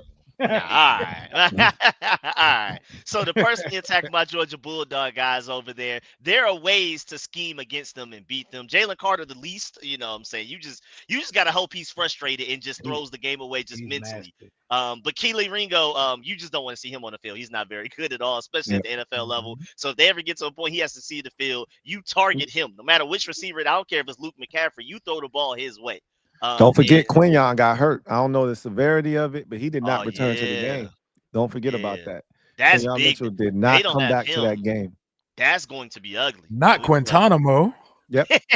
We put up 30-something against them with him on the field. Specifically, a deep bomb to Terry McLaurin at one point. So not having him is going to be a huge. The prisoners took over the asylum last time we seen them. Oh yeah, that's right. Harry beat that boy so bad he wasn't in the frame. He wasn't even in frame. And but that Jalen Hurts injury, the Eagles are loading up their excuses, but man, that could be big time for them. Yeah. I believe I saw a stat. I think Jalen Hurts is the only quarterback to not throw for like over 150 yards so far and like some wins or something, like something crazy. Like they can still win even without Jalen Hurts having a great game. But I think we're gonna force him to have a great game. It's easier said than done to stop Saquon.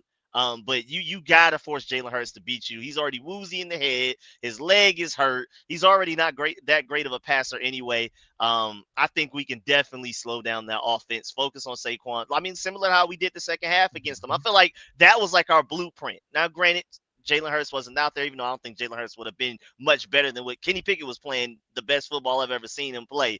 I feel like we have the blueprint. We found a way to beat them. We found the secret formula in that second half of the last time we played them. Hell yeah. And for me, since we're excluding Saquon Barkley from our two keys to victory, I'm going to exclude Jayden because those are the two best players on the field. They're going to both give their teams an opportunity to win. We don't got to talk about them. My number one is we have to have a plan for Jalen Carter. We have to have a plan for Jalen Carter. He is a game wrecker. Like, he took the Rams out that game by himself on Sunday in the snow. In the snow, it doesn't matter. You have to have a plan for him. Sam Cosmi's gone. There's going to be a lot of Eagles fans who are like, oh, Sam Cosmi's your best lineman. Tyler Biadasz is our best lineman. And we need him, and we need Trent Scott, and we need Nick Allegretti. It needs to be a team effort. Whoever draws that matchup, we got to have a plan for that guy. And tying into this aspect, I need us to continue to pick up blitzes the way we're going. We have a plan for your ass if you're going to blitz us. We have so many answers for it, and Jayden is expecting it at this point. The first time we played Philadelphia, they were showing Jayden Fangio was showing Jayden looks that he couldn't comprehend at the time. And while he was hampered with the rib injury, he wasn't the same spry, actively finding the escape door guy that we see in normal week. So continue to find ways to pick up the blitz. We're sliding the line well, blitz pickup as well, and Jayden is finding quick options, whether it's running, picking up his check down or his hot, or finding a hole in the defense. We have to continue to pick up the blitz well. Defensively, I'm not even going to hold you. We need to make Jalen Hurts a passer. You got to show me, brother. You got to show me, other than that Rams game where he threw for 290 and went to the podium, anything else y'all want to see, with his Shamar Moore swagger. Like, he sacrificed the GOAT to get that game. That wasn't him. That was another spirit in him or something. He did some type of voodoo ritual. But like that game where he threw for 290. No, who was it? I forgot who it was. Who was the game where he had the good passing? Was it Pittsburgh? Was it the Ravens? Yeah, it was Pittsburgh. It was Pittsburgh. It was a bunch of checkdowns that they ran with the ball. A bunch of yak boys that day. Yak boys in the building tonight. But other than that, you've seen this man struggle to throw for 130 yards most weeks for the last couple months. Like, I was looking at his numbers. It's more than a box score game. We actually watched the Eagles play football, but I was curious because I'm watching this dude play, and I'm sitting back like, this is a starting quarterback in the NFL. We're going to go back to November 24. That date rings a bell to me because that's the last time we lost a football game. That was right before Thanksgiving. I'm going back there. These are Jalen Hurts passing numbers. 179, 1 touchdown, no picks. 118, 1 touchdown, no picks. 108, 2 touchdown, no picks. Went crazy versus Pittsburgh. 290, no picks. We knocked him out the game early. And then in the playoffs, 131, 2 touchdowns, no picks. 128, 0 touchdowns, 0 interceptions. Bro, when I look at those numbers, those look like a phenomenal running back season. Those look like AP in 2013 right there. Like, damn, that boy getting 100 yards every week, and he had a game for 290. That's what I see when I see those numbers. I don't see starting NFL quarterback. I don't see a guy who outplayed Mahomes a couple years in the Super Bowl, but he wins. But there's a such thing. If that passing game is anemic, you cannot put a battery in the back of that passing game. If he comes out slinging the ball all over the field with a gimpy knee versus us on Sunday, it's going to be a long day for us, guys. It's going to be a long day. But I think I would prefer Jalen Hurts drop back passer versus Saquon running for 250 on us on Sunday. We got to make Jalen Hurts beat us with his right arm. He going to have to show me, because it's looked painful watching that man play quarterback. He's holding the ball like Caleb Williams, and it almost looks at times like they're babysitting a rookie quarterback. Like they're babysitting. A.J. Brown is reading books on the sideline just to prevent himself from crashing out and strangling the damn quarterback, because the only time he completes passes are when Dallas Goedert is wide open or Devontae Smith is running wide, butt naked up the sideline. Like, they're not completing pass. It felt like in the Packers game, we watched a whole half of him not complete passes. So make Jalen Hurts a passer is my number one objective for Sunday. If his only superpower is his legs. You saw it on the 44-yard touchdown early in the game. You can't tell me a guy without his superpower that's limited as a passer is going to win, is going to beat us on Sunday. I can't see it. Yeah, he's playing like Alex Smith right now. He's a game manager at best. That's what he's doing. I think I'm gonna just keep it simple. Line of scrimmage on both sides. Like you said, Jalen Carter, both of y'all said, Rico and Rio, Jalen Carter is a problem. And, we know what he's capable of. Made a couple of big plays the second game, and he absolutely wrecked the first game. I think we need to be able to run the football. I think, to Ed's point, I go all the way back to, because the last 3 games that the Eagles have actually played their defensive starters in, going all the way back to the Dallas game, Rico Dowdle went over 100 yards in that game. They didn't play their starters in week 18 because they didn't need to. Then in the first playoff game, Josh Jacobs had 15 carries, like 81 yards or something like that, right? Or averaged over 5 yards a pop. And then Kyron Williams had over 100 yards.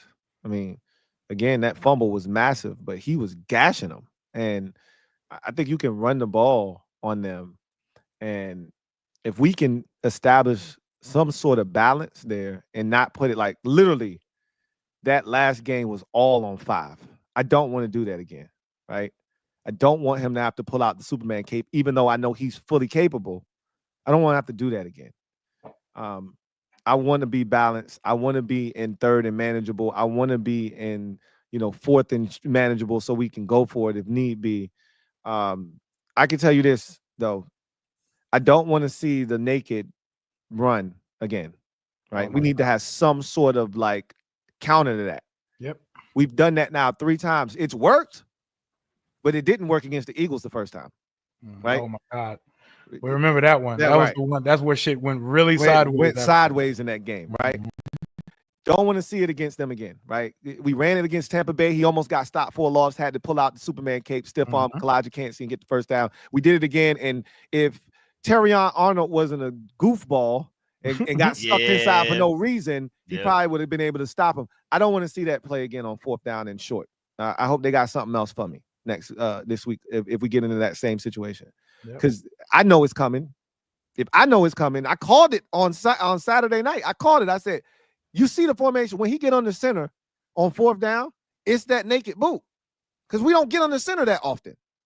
So I want to see something different when we get into that situation. I'm just saying that right now. But offensively, got to win in the trenches. Got to open up holes. Got to protect. Like Rio said, we got to protect against the blitz. Give Jayden time to, because they can't cover our receivers. If we, they're not good enough to cover all of the receivers we have, right? Let alone Diami and Terry one-on-one. And the Eagles don't blitz a ton. They don't blitz a lot. So if you could just block the 4 guys that they rushing with, and they every so often add a 5th rusher. If you can protect, somebody's going to be open. So that's on the offensive side. We got to win in the trenches. They ain't seen playoff Diami yet, Lou. Nah, they ain't seen. Well, you know what? He was trending. Remember, he cooked Slay from the end zone on the last time we saw him. When he got knocked out that game early, right? Yeah. That he got that play, and then 2 plays later, Diami got banged up a little bit in that game. But he was starting to cook then. So we can run past their corners on both sides. So I know OZ didn't finish the game with a groin. So I'm interested to see where he is because he was massive the last time we played the Eagles. He had 2 touchdowns, his best game by far and away. And then Jamison Crowder had 2 touchdowns last time as well. A lot of people forget with all the turnovers we had, our quarterback had a 5-piece. Number 1 defense let OZ and Crowder score 2 touchdowns. Two apiece in the same game. Oh my! Ooh, don't shoot, number 1 defense. Like, wait a minute. Whoa! They forgot. Like the dude with the bleach. got the match. like I mean, they forget how we cooked them the last time when we saw them, and we wasn't even on our A game, right? Yep. So that's on offense. On defense, same thing. Defensive line was stellar this past week. I know we're not going to get that because that Eagles offensive line is the truth. I know we're not, but Mekhi Becton is basic. I'm watching, man, the defensive tackles for the Rams was getting busy, and Jared Verse was going to work, man. And so I know our guys aren't Jared Verse necessarily, but I told y'all last week how Dorrance Armstrong on the inside is different, right? Remember I told y'all that? Yep. And he got his 2 sacks on the interior again. That forced fumble was on a 3rd down when he was inside, and he winning against guards right now. So if we can get, I thought the first game, in the first half of the first game, our D-line dominated. Hurts couldn't move. He couldn't go nowhere. We were harassing him. He was throwing the ball away. We slammed him down, right? He had to go to the tent. We were on him. Like, I want that type of intensity for 4 quarters from the D-line, the linebackers. And now, again, this secondary is different since the last time they seen it. It's different, bro. Like, that was Marshawn just getting his feet wet. We got 2 straight weeks now, going on 3 weeks straight of Marshawn. Like, he healthy now, right? like, you know what I'm saying? Like, we was over here begging for this man to be on the field. He ready now, right? Joe Jr. even said in this press conference that whenever he has a full week of practice, you'll finally see him play well. And you saw it. The first 3rd down of the game, they tried to throw it over there. He took Patrick and threw him like, get out of here, man. Get no damn first down on this 3rd and long. Get your ass out of here. So I love it, man. I think this defense, look, we know there's limitations with this defense, but if we can get the defensive front to come to the party, Hurts is not a guy like, we got to keep him bottled up. You know he want to take off and run. You know what I'm really interested to see? The last time we played them before Hurts got hurt, we were being aggressive. We were coming after him. That's why he took off and ran. We were coming with 6-man pressures, and he just found a little crack to get away. I wonder if, because Witt and DQ, they know Jalen Hurts. They've been coaching against him for the last 3 years now, 4 years. They know this dude. And I wonder if they feel like they know how to, defend him and how to come after him and how to pressure him. And now that you got guys that you think can cover on the outside, it'd be interesting to see, because it looked like the game plan was going to be, hey, let's pressure Hurts. Yep. See what he does. Right. Let's go get him. So I can't wait to see what happens. Let's get to the comment section. Before we get to that, I'm curious what y'all think. Shouldn't we just leave our corners static on their sides and let what comes to them come to them and just cover? Or do y'all think Marshawn needs to follow A.J. Brown? I wasn't a big fan of it the last time. Like, just leave him. I said just leave him on, because Mikey held it down the first time. Held it down on really well. Really well. And I think that Marshawn would actually do a better job of covering Devontae Smith, because he's faster. Right? Devontae's faster, and Mikey generally struggles with dudes who are faster, right? He doesn't have a problem with big receivers. He has a problem with guys that can run, and so that's when you'll see him give up a ton of space. And I just think, if it were me, I just leave them static on their sides, man. What says you, Ed? Yeah, I mean his best games is where he stayed on one side. The Saints game, they didn't test him. The Lions game, he had a great game. The games he struggled so far are the games that he's traveled. I mean, of course, the competitor in me would love to see that matchup again because of the way that the game went the first time. He had some wins though against AJ. Yeah, he did. Now where he had a win, he had a couple of wins other than the pass interference. The Mike Evans game, he didn't have any wins for the most part. Right. But no, I would. But the point you guys brought up with Mikey Sanders, though, because the first game, Mikey had him on lockdown. He had a pass break on Devontae and on AJ. They tested him again in the end zone, too. And Mikey had a really good game.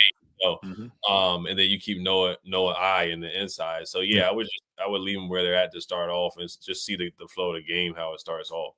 Rico. No, I'm with y'all. I like some of the wins he had against AJ Brown the last time, but it didn't go very well overall. Now, again, I feel like that was just because he didn't have a lot of practice time leading up to that game. But yeah, man, I mean, let's try something different. Let him just, not different for his career, but different for the most part compared to what he's done for us. Yeah, let's switch it up. And again, to y'all point, Mike Sanders still did a great job. So it's not like he only can cover Devonta Smith. He can cover AJ Brown as well. Rio, what you thinking? Yeah, man, like that's exactly like the plan. The game plan is simple. Play like I know you got to switch it up a little bit, but it's pretty much similar to what we did versus Detroit defensively. You know, there's a phenomenal running back. There are two really good wide receivers, a great offensive line, and a really good tight end, and a limited ass quarterback. So, you know, leave the corners on one side, win your matchup. And we're not doing all this follow each other around stuff because we need to be proved first that they have a passing game that requires all that following around stuff. Because A.J. Brown and Devontae Smith, they might as well just chill on the sideline these last couple of weeks. They are winning the games, but, you know, Saquon alone not about to beat us on Sunday because we're going to put points up on these guys. I love it. I totally agree with you. Totally agree with you. Roger H., thank you for the super chat. Greatly appreciate you. Thank you for the super chat, Roger H. Rocky D, thank you for the super chat. Greatly appreciate you. Rocky writes, Super Bowl will be a home field advantage for Jayden. LSU and Commander fans going to show up and show out. I'm here for it. And you get a little bit of Kendrick, man. They not like us, bro. They not like us. They not like us. They not like us. Don't get us sued now. Twin D, thank you for the super chat. Greatly appreciate you. Who writes, just return home. Hey, man, glad to hear you returned home safely, man. I hope you had a great time. But wanted to stop by and acknowledge the Kings. These Tuesday celebration streams are all that. Let's keep it going. That's the plan, man. Like, at the same time, same channel. Oh, y'all don't next want week, to see right? Y'all don't want to see us next week, bro. Hey. We're moving and talking crazy. Oh, man. Super Bowl clinched. Oh, my God, bro. I'll be insufferable if we beat the Eagles. They're gonna start blocking me on socials because, oh man, it's gonna get ugly, bro. Like I understand it's a two-way street. All the NFC Championship gear, I will be having that on.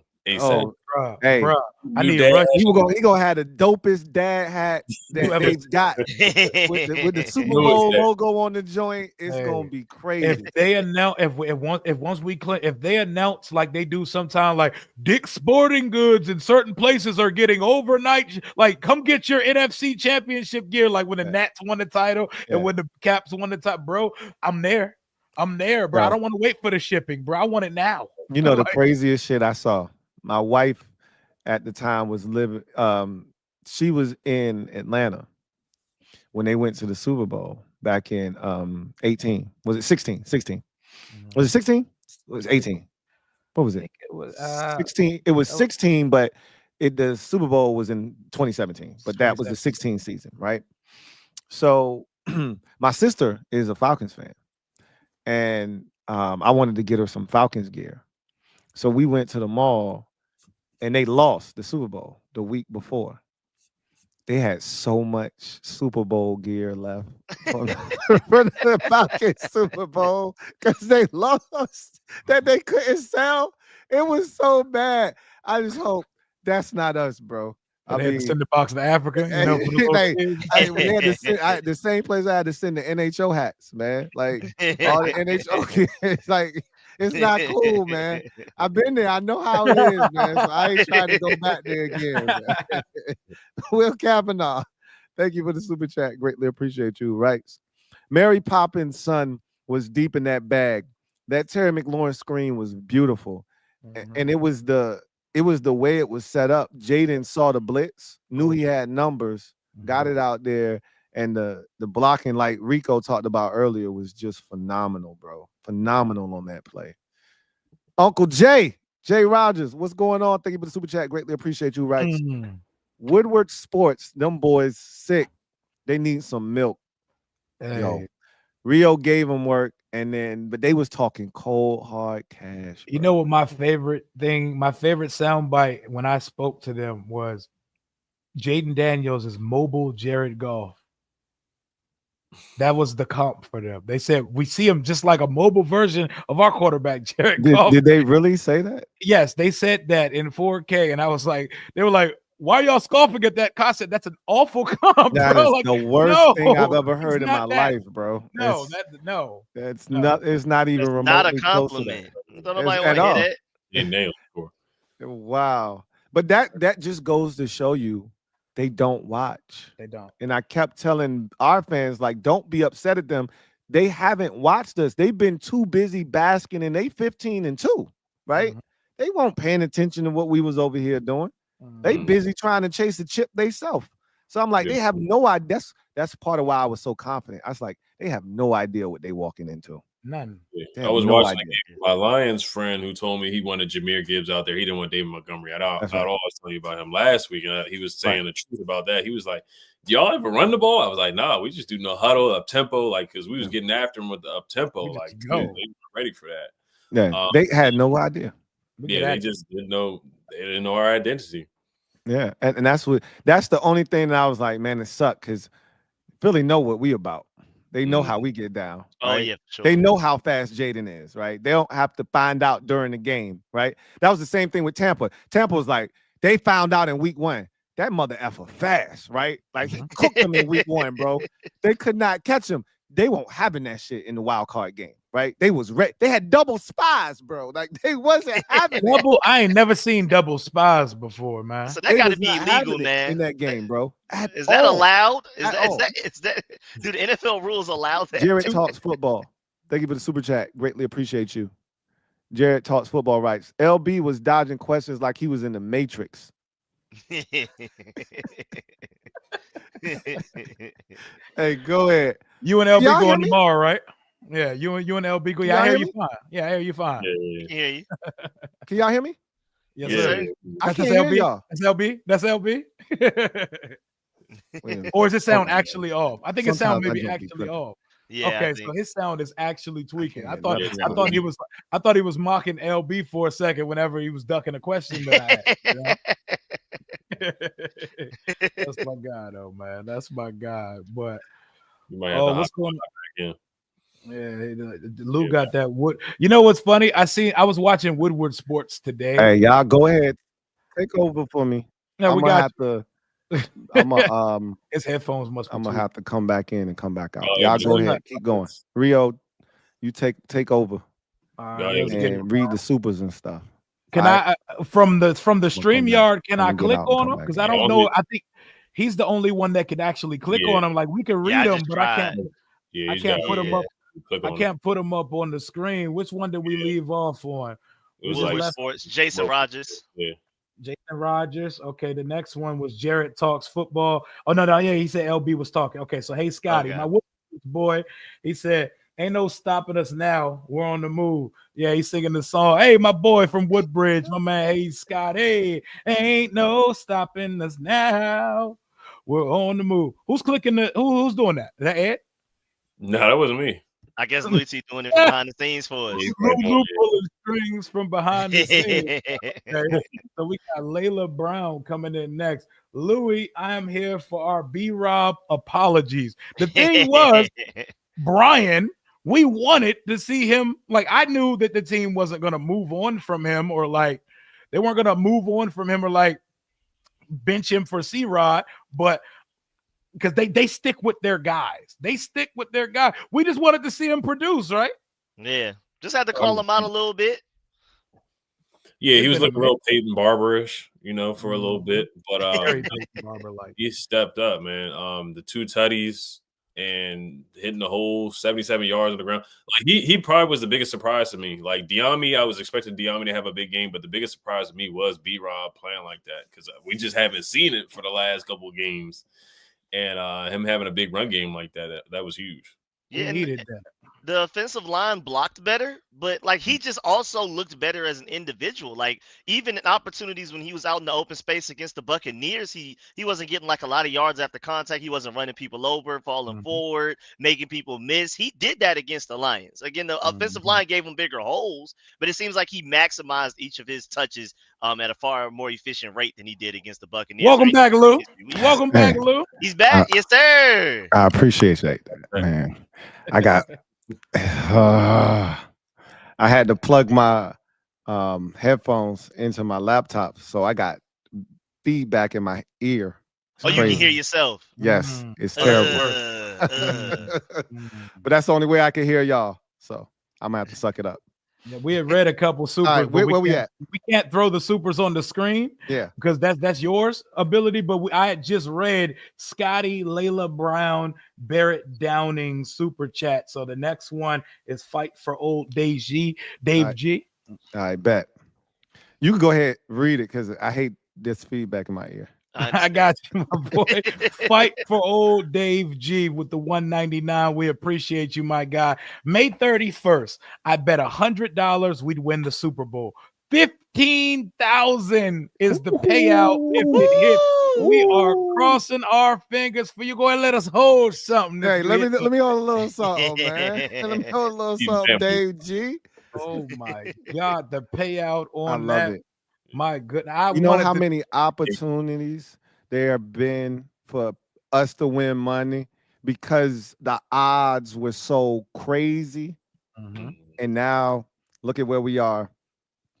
I hope some of y'all put money down when the odds were like 5,000 plus 5,000 for us to go to the Super Bowl. Man, I know it's a lot of y'all that did some crazy stuff like that.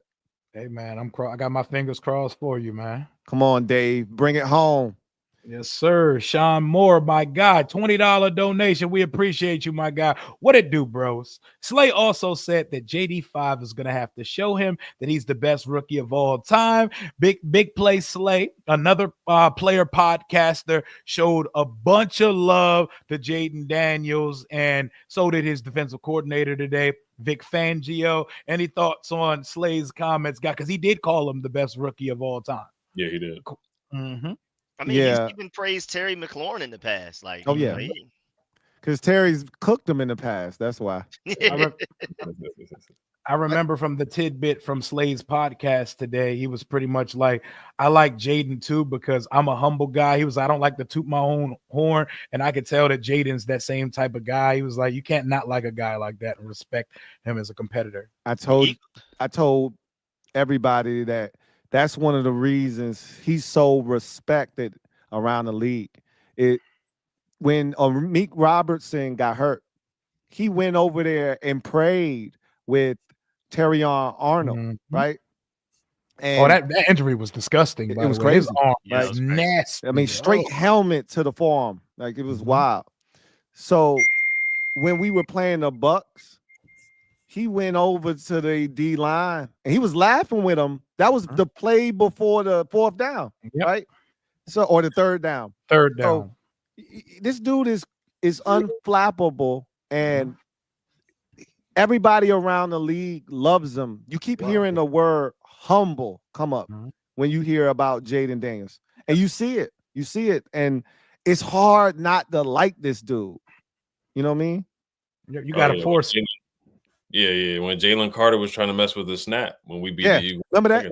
Yeah. He was smiling at him. I got you. I saw what you was trying to do. I synced it on tape. I synced that you do that on tape. So Slay was giving him love. And Fangio today he was like, he doesn't play like his birth certificate. He plays like something else. I forgot what he said, but it was some type of like he said. Yeah. Seasoned vet or something. It was the way he phrased it. I remember him saying that today too. Appreciate you, Mr. Ron B. Ron B with the $5 donation. Gentlemen, triple OG. welcome to Championship Week. Happy that you can enjoy and experience this ride like I did back in the day. It's just the beginning. Let's party like it's 1991, damn it. Yes, let's do it. Oh, yes. We're going to be acting a damn fool on YouTube after this game if we win this. No, my bad. When we win this game on Sunday. We're not playing if no more. Have y'all been seeing the AI pictures of people putting like if, and it's like a Superman, like if man? Have y'all been seeing yeah. I did see that. I think I saw a Bo Nix one, I think it was. My boy Zach sent a meme of Aiden Hutchinson with a superhero outfit that said like if man, because somebody was like, if the Lions didn't have 16 players on IR, and he sent her a picture. Hey, people get on my nerves. AI is hilarious because all you really have to do is get one of these apps, type in whatever you want, and they'll build the picture for you. So, bro, somebody had Jayden as my man from The Wire. Omar? Omar from The Wire, yeah, walking down the street. Have him start whistling when he comes through. Oh, man. that's wild. Mike VP to DC for the $4.99. We appreciate you, my guy. You guys are telling me we have a chance to feature a Super Bowl. What a long time coming. We ain't even sniffed this before. Like, oh my God. This is crazy. Unfamiliar territory, man. Surreal. This is wild. It's hard to fathom still. Like, there are times where I'm walking and I just think to myself, we in the NFC Championship. Oh my God. You got to remind yourself. Like, whatever you're thinking about, lock in. We are playing for the Super Bowl this weekend, man. God. Yeah, we were thirsty for a playoff win Mm-hmm. from 2005. We went from that to like Super Bowl or bust. Like, we got to have it. You know what I mean? We went in with just establishing identity. The identity being established. The culture is damn good. Word to Bruce Allen. And now we won a Lombardi in year one. We want history too. And I have a question I'm going to ask. I'm going to save it for the end of the stream. I want to know what everybody thinks. Roger H., I appreciate you. Is that a second time? Is that a double up, Lou? Double up. For the $9.99 to Tampa, where Jayden starts his NFL career, to Detroit, where he was drafted. Now to Philly to show LB and everyone else he is in fact one of those ones. Then off to New Orleans, where he played college ball. We find reunions everywhere we go, don't we? Yes, sir. And we don't miss the second time around. We got a killer. Undefeated. And normally he don't miss the first shot, but if he do, you know he ain't missing the second one. Put back slam every time.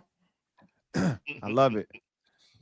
A lot of historical moments, a lot of full circle moments, man. We beat Tampa 20 years ago, and then we're undefeated against Detroit too. And I had a good feeling about that too. We never lost to Detroit in the playoffs. 4-0 now. 4-0. Speaking of LeVar Ball, did y'all see that weak ass Jello Ball performance at halftime? I didn't. Detroit? That's why they lost. That boy ain't never performed in his life. I don't even feel like he rehearsed until that day when he got there, because it looked like they said, hey, one of you guys, do you know this song we're going to play at halftime? Go lip sing it in front of the crowd and walk around up and down the sidelines while you do it. It was bad. It was I didn't see it. Where'd you see it at? I seen clips of it from fans' point of views in the stadium, and they was tearing that boy up for it because that joint was weak. Yeah. I mean, he new to the game. So some songs only need to be heard as the song and not the performance. And everybody can't perform. Yeah.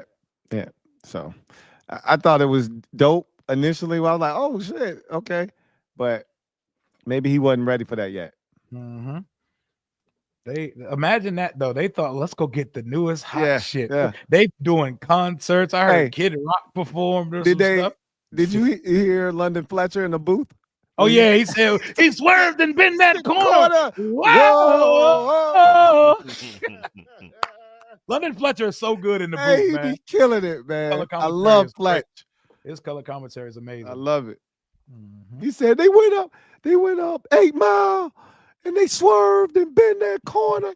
I said, hey. I'm just so happy that he's here for this too, man. Yeah. You know, he's been through a lot this year. Oh my gosh, with his wife, Yeah. man. Oh, yeah. He is enjoying them. But we got so many people that we doing it for, and the way that we band together as brothers, like during the practice week, you saw when everybody had the Doug Williams shirts on because he's the honorary captain for the playoffs. Yep. Oh man, it's so different. It's just different, man. You know what? This Sunday versus Philly, y'all know it's the 33-year anniversary of our last Super Bowl versus Buffalo. I did not know that. It is the exact day. January 26, 1992. The anniversary, the 33-year anniversary from our last Super Bowl victory. It's faded at this point. Man, I already told you, this is a done deal. Hey, you want to know another weird thing too? I'll tell you. So Magic Johnson, he was a rookie. He won with the Lakers, of course. He was NBA Finals MVP, and Jayden can be Super Bowl MVP as a rookie. And of course, he's a part ownership of the team too. And we got to beat Philly, and Magic Johnson beat the Sixers to win a championship. Ooh, connecting them dots. Look at Ed over there, man. Gotta connect any way you can. Gotta connect any way you can. Hey, I see you, my boy. Hey, Ed over there on some 180 degrees of separation. Like, I love it, man. I love it. Appreciate you. Barrett Downing. My boy Barrett Downing with the $2. Appreciate you, my guy. Rio, I need that hat, brother. As far as I'm concerned, I think they only sell them at Lids. It was a Lid exclusive, but I got mine at Pentagon City Lids. You want to check Lids locker room or anything of the sort. Maybe New Era or something, but this is where I got mine from. Appreciate you, my guy. Yes, sir. It is a dope hat. Yeah. Mm-hmm. Roger H. Hell yeah, Roger H with the 199 super. What you guys think, Kings? LB, just the jester, Jester Brunson. Yeah. It fits. Squire Brunson, a.k.a. Jester Brunson. Jester Brunson sounds like a 3-and-D role player from a foreign team. He sounds like a member of the Jetsons or some shit. Like one of their long lost son or cousin or some shit. That is hilarious, though. Swaggy P. Swaggy P, thank you for the 1999 super chat donation. Commander Kangs, I saw an interview with Lavar Arrington, who made an analogy that the Commanders are Pride Rock from The Lion King. Dan Snyder is Scar and made it desolate. And then Josh Harris came to save us like Simba. I like it, man. I don't really be checking for what Lavar has to say, but even Lavar can drop a jewel. Everybody want to come around and be a part of what we're doing in the city right now. So you know what? Come on down, Lavar. Yeah, they invited him back. Yeah, they invited him back when they invited all of them dudes back. Champ Bailey, John Riggins, all the dudes that refused to come back when Snyder was here. They back. Like, he's around all the time now. Yep. Hell yeah. Robert Snyder, hopefully no relation to Daniel. Appreciate you for the 1999 super chat. Eagles fans always make excuses when their quarterback gets hurt and they lose the game. But if Brock Purdy does not get hurt in the San Francisco championship game, they would not have went to the bowl. Don't stop at Brock Purdy, because Josh Johnson, his backup, also got knocked out of that game, and they had no quarterback, and they had to create an entire Brock Purdy rule based on that game. But don't tell Eagles fans that, because they didn't apologize to anybody for winning the NFC Championship. And just like we shouldn't apologize that Jalen Hurts got hurt last time we played. You win the game, point blank, period. You got the number one defense in the league. Don't get walked down 5 times by a rookie quarterback, man. Facts. Simple as that. Keep the energy the same. Gearcell 1, what's going on, man? Thank you for the $9.99 super chat. Ben Johnson was calling plays wearing windy sand boots with Bowie green tea leaf yoga pants and an Anacostia scarf wrapped around his nuts. Tragic. The descriptor words are crazy. It's always the tragic for me, man. It's always at the end. It's tragic. I like the locations he puts in there too. Shout out to you. man. Oh my God.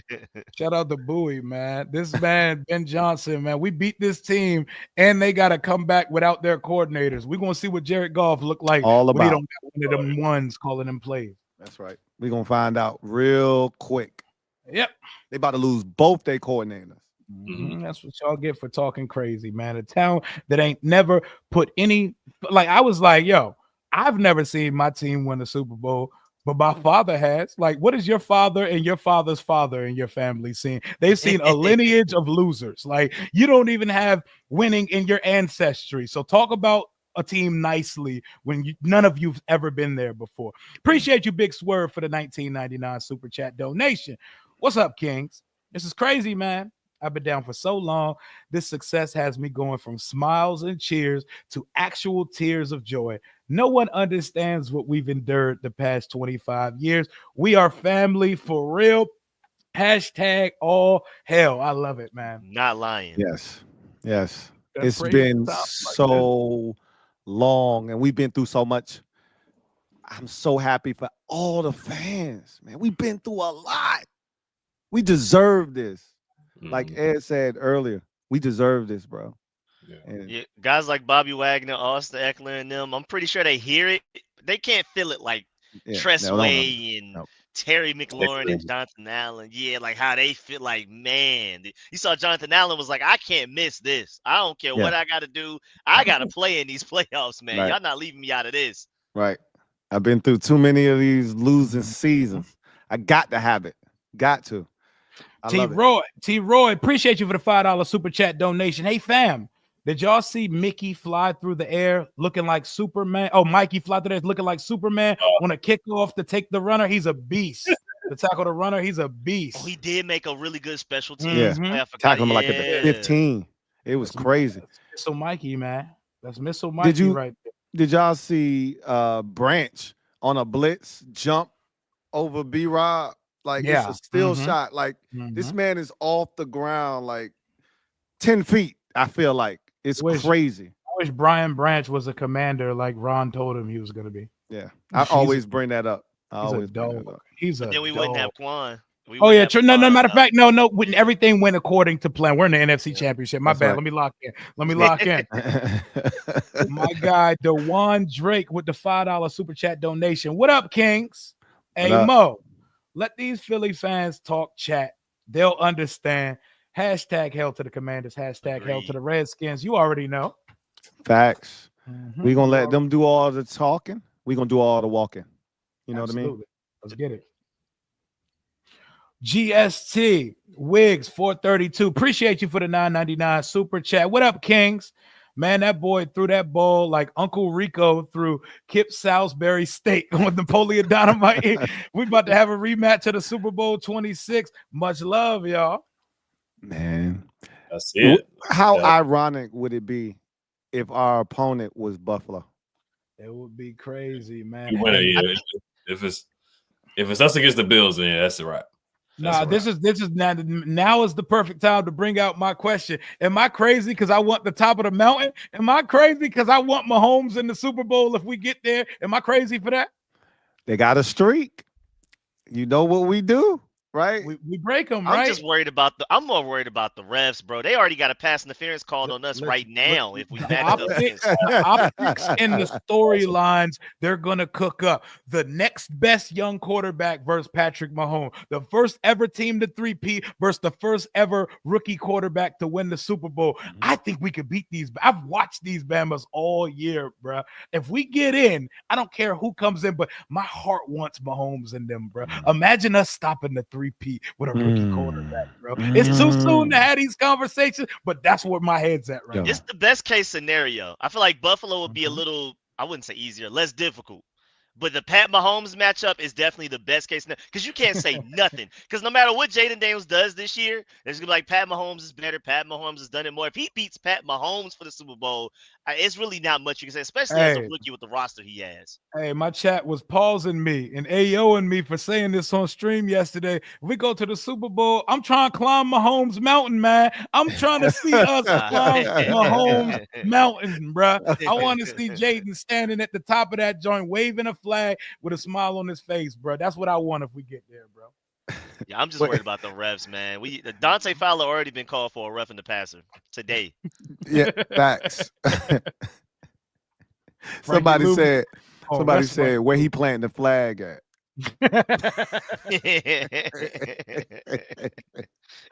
Frankie Louvu gonna get FBI rated if we play against the Hey, we do got to get revenge on Jackson Mahomes, though. We got to get revenge on him. Oh my Oh, God! yeah, I Deshaun forgot about Taylor. that. Forgot about yeah. Yeah. Need that, man. Red Boy, thank you for the $2 super chat donation. 34-20, Washington dub with a Hurts pick six. Sound about right to me. I would love it. I Sound don't good. know when the last time this man threw a pick, so I would love to see it. You know, he barely throws enough. That's right. Absolutely. Yep. Davon Cash, appreciate you for the $19.99 super chat. My God, what's good, Kings? Man, this feel good. This goes out to you all, mainly Rio, who was getting sussified. What that say? Cussified? Maybe crucified. I'm thinking that's what it's supposed to be. Crucified on the stick. Held it down, in the famous word of a comedian, shouldn't have been talking shit. Oh, yeah, he's talking about with these Woodward boys and them Detroit Lions guy that were talking to me super crazy last week. Crucified on the stick. Shouldn't have been talking shit. Held to the Redskins. Let's get it. Let's get these boys, man.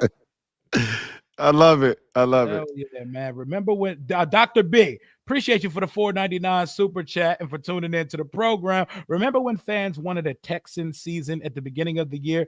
Look at us now. Who's your sleeper player for the Eagles game on offense and defense? Sleeper players for the game, guys. Anybody want to jump out there first?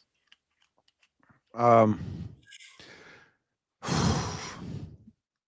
I don't want to hear any Luke McCaffrey's. No, you know.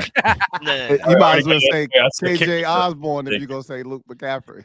I'm gonna go Trent Scott on offense because if he walks away from that game with a great game, we win by double digits. Like, I mean, if he can somehow, some way imaginable, at least, I wouldn't say stop Jalen Carter, just slow him down and do a better job against them than we did the last time we played them.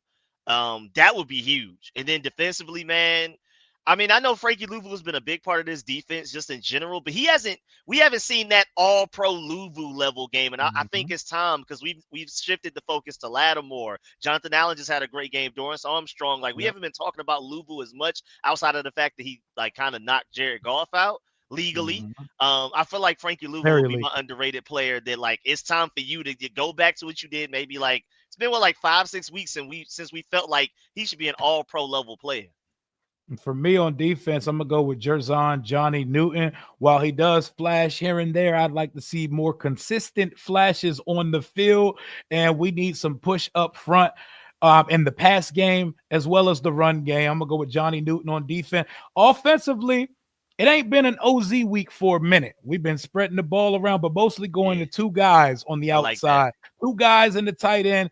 Let's get OZ for another revenge game. We done seen that boy turn up on every revenge game so far other than the first Eagles game. Let's do it one more time. Why don't you? Yeah, I was going to go with Diami, but he's not a sleeper anymore. Documentary Diami is one of our main guys. That's crazy. But yeah, Rio, I'm agreeing with you on OZ. And then, of course, I always got to say, Zach, he's not a sleeper. But last time they played, Sirianni was talking spicy after the game. So I know Zach Ertz is motivated from that too, where Sirianni called him the next day and apologized. But defense, I'm gonna go with Noah I, man. He's been an unsung hero too, man. And like I said, Tom Brady called him out and said he's played well against the Lions too, and he was a big part of the interception on Quan. So I think Noah I, we need all our corners to step up. It's gonna be a collective effort. So I'm gonna say Noah I just in coverage, just holding it down. I like it. So defensively, I'm going to go with Jeremy Chin because the last time we played them, they didn't have Dallas Goedert, and he kills us. And we and we really need to slow him down. He's one of those guys that Hurts likes to get the ball to underneath. He breaks 2-3 tackles, makes something happen. Chin is the guy that's going to have to lock all that down. So I'm going with Chin on defense. On offense, you're not going to believe this. John Bates. Oh, wow. So the first game, John Bates had a drive. I don't know if y'all remember that. The one where we failed on the fourth down. He had like 3 catches on that possession. And if you go to last week, he had the big catch on the third down. Jayden missed him. One of his worst passes of the day was wide open for a touchdown, and he just threw it way in front of him. So he's one of those guys, like that play that he caught on that third down. He was in the backfield, right? You don't look for John Bates. He's like invisible on the field. He snuck out the back door and went and got that. You're not paying attention to 87. You just let him run anywhere on the field because he ain't getting the ball. I think he's a guy that can hurt you. So I think Bates is another guy that could have a big impact on this game. I'm down. Hold on to the ball too after you get it, please. Hell yeah. Oh, Hell yeah. I'm just more comfortable with him after he catches it. Just fall down. Like normally when he catch it and he fall down, I'm like, I'm good. Don't get up. Yeah. Bates was the one who had that first down that they didn't call a first down in Philadelphia, and we ended up going for it on fourth and not getting it. It was Bates, right? Yeah, it was Bates. Yeah, it was Bates on that like was a first bad and second spot down. too. Yeah, it was a terrible spot. An awful home spot, and nobody decided to look at it or anything. Nothing. We just rolled with it, right? And because it was 1 yard, and we felt like we could get 1 yard, and then we went backwards and did absolutely stupid went nowhere but backwards. And on fourth down, we did that naked that Lou wants to see no more. Don't run that shit this week, please. Do not. Grande Groove, appreciate you for the $1.99 super chat donation. This is a DQ game. Discipline will win this game. Do y'all feel like we have the coaching advantage? Because Dan Quinn's been here too. Nick Sirianni not the only one that's been here before. Yes, I think we have it. And I'll take it a step further. The last time, or the first time we played Philly, but the last time at the link, he was scrutinized for that decision to go for it on fourth down. And we've evolved to where you expect it now. You know what I'm saying? So I think it's going to be one of those type of games where they understand 4 downs. Like if we get in that position, we're not afraid. And that was when we were in the infant stages of being aggressive. Now we expect it. We failed. Don't worry about it. We coming back and we're going to do it again. You know what I mean? And I also feel like on the Eagles side, I mean, just culturally, they set a precedent to where they're okay with an environment where players are frustrated with players and they can say it out loud and there's no repercussions for it. They're the type of team that if they're down, they're going to be frustrated on that sideline, and I don't really see them, corralling back to make any sort of comeback under like strenuous circumstances. Because coaches fighting coaches, players blaming players, fighting players shoving coaches and everything like that. Like they've had pretty much every way of like a dysfunctional team can be during a game, especially, but then even after games, blaming each other and things like that. So if we get up on them to a certain extent, I don't even see them having like similar juice to the Lions where they would keep responding every now and then. I think the Eagles will pretty much just self-destruct and they would start playing the blame game against each other. Yeah, definitely the leader man aspect of maturity. We've seen Nick Sirianni yelling at Eagles fans and shaving his head and whatnot and stuff like that. So I think Dan Quinn for sure. And fourth down's going to be huge again. They're going to be huge again. We're definitely going to go for it a lot on fourth downs. I definitely think Dan Quinn's going to do that. But I think we have the better coaching staff for sure. Oh, yeah, I definitely think we have the advantage on the coaching side, despite the fact that they've been here more recently than us. Andrew Showell, appreciate you for the $4.99 super chat. Tell Ben Johnson to sing it with us. They're playing basketball. We love that basketball. The basketball guys sent you packing to old Chi-Town, man. Good for Ben Johnson. They get that boy $13 million a year. They wanted him bad, and they knew they had to give him the bag. So he wanted them bad clearly because he accepted that job immediately. That boy ran to a quarterback with some gifts after watching Jared Goff losing the playoffs again. Be like that sometimes, man. Captain Obvious, appreciate you for the $5 super chat donation. This game comes down to who has the better coaching staff and who has the better quarterback. In my Rio voice, did I tell a lie? Exactly, man. Talk that talk, man. I like our coach and our quarterback significantly better than Philadelphia. Got a little echo going on there. Yeah, I can hear y'all again now. So that was killing me, bro. That shit was killing me. But yeah, to your point, because against the Lions, we said we had the better quarterback, but coaching staff wise, we couldn't just say we automatically had the better coaching staff. Now our coaching staff outcoached their coaches in that game, but coming up to the game, going against the Eagles, I feel like we going into the game have the better coaches and better quarterbacks, obviously. Oh yeah, we definitely got the better quarterback for sure. Jalen right now, he's on his greatest Alex Smith impression right now, just holding it down, managing the game. We got the better quarterback. We got the bet. Honestly, Jaden's playing the best football right now out of all 4 quarterbacks that are left. He's playing the best football at this point.